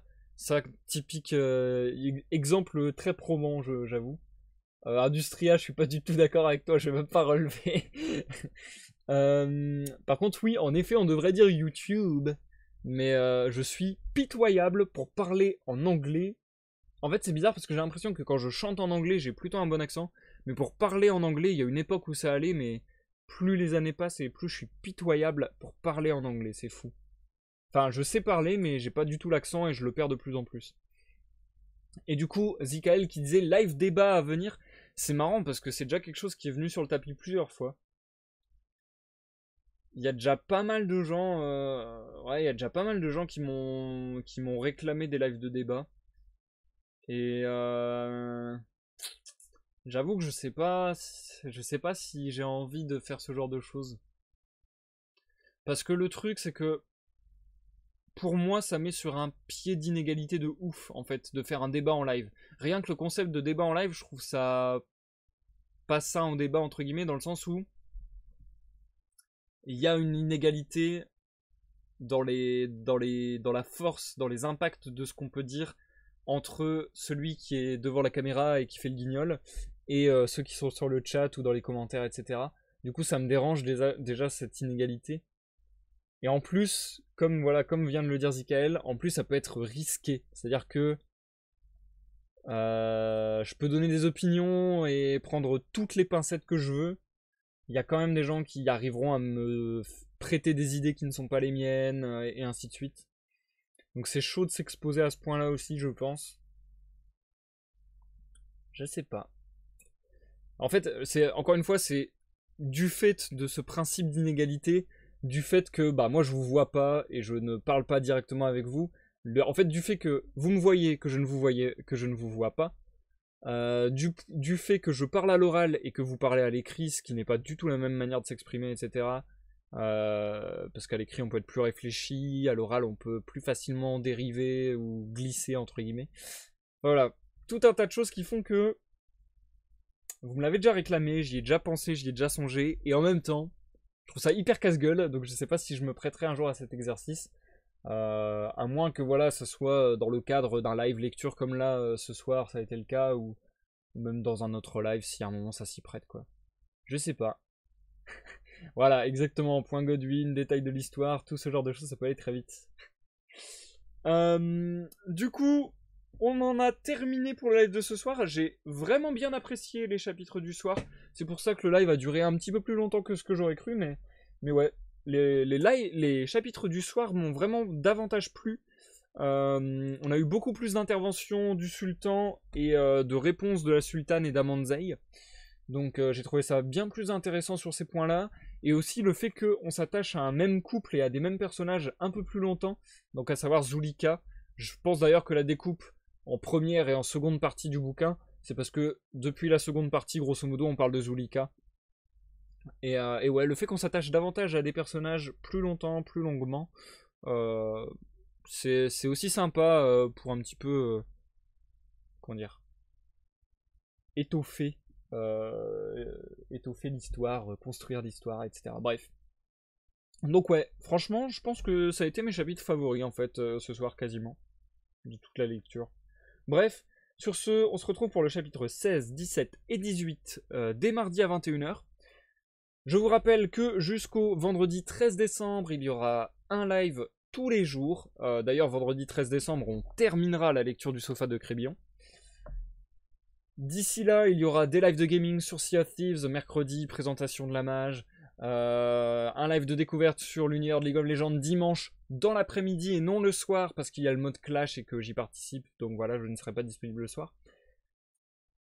Et enfin, je vous rappelle que demain, si j'arrive à setup le live, il y aura demain un live karaoké sur Twitch Sings. Un petit peu un genre très différent de tout ce que j'ai pu faire. On verra si j'arrive à me lâcher parce qu'en vrai, pour moi, il y a une énorme scission entre vie publique et vie privée. Et pour moi, ce que je fais en live, bah, c'est de la vie publique. Et du coup, je suis pas du tout là en live comme je suis en privé avec mes amis. Et du coup, le chant, c'est quand même quelque chose de relativement intime. Et du coup, j'avoue que j'appréhende énormément. Et déjà, j'appréhende de ouf de savoir faire les bons réglages pour que le son soit pas dégueulasse pour vous. Et une fois que les réglages sont bons, etc., j'appréhende de ouf de chanter pas trop dégueulasse. Et que ça soit intéressant à regarder en live, quoi. Parce que j'avoue que regarder quelqu'un en karaoké, moi personnellement, par exemple, je ne le ferais pas, ça m'énerverait. Donc je sais pas en fait si ça va être... Je sais pas du tout ce que ça peut donner, mais c'est vrai que j'avais envie de le faire, donc à voir. À voir, à voir. On essaiera ça demain, et si j'arrive pas à le setup, je remplacerai ça par un live sur Sea of Thieves, ou, par un live sur un autre jeu vidéal, je pense. Bonsoir grand joueur, tu arrives à la fin du live, je suis en train de faire l'outro, j'allais quitter là. Mais bonsoir, en tout cas merci d'être passé, ça fait plaisir. Faut de l'alcool pour pouvoir faire du karaoké. Ouais j'avoue, en fait c'est ça, je me dis est-ce que j'aurai le lâcher prise entre guillemets, même si j'ai pas besoin forcément d'alcool, mais ouais.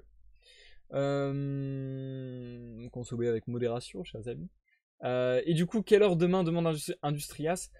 Ça, je ne saurais répondre parce que pour le coup, je pense que je vais essayer de live à 13h. Mais pour le coup, vu qu'il va y avoir des réglages à faire, etc., je peux pas vous donner d'horaire très précis. D'ailleurs, Industrias, demain, il y aura peut-être du Nirvana si ça t'intéresse. Bref, parce que moi, pour le coup, je dois avouer que je vais pas trop chanter des trucs qui passent à la radio. Enfin, en tout cas, pas des trucs très modernes ou... Voilà. C'est pas trop mon délire. Donc bref, moi, ce sera plutôt des trucs rock, pop rock, punk. Enfin voilà, on va essayer de faire tout ça, tout ce qui passe. Bref.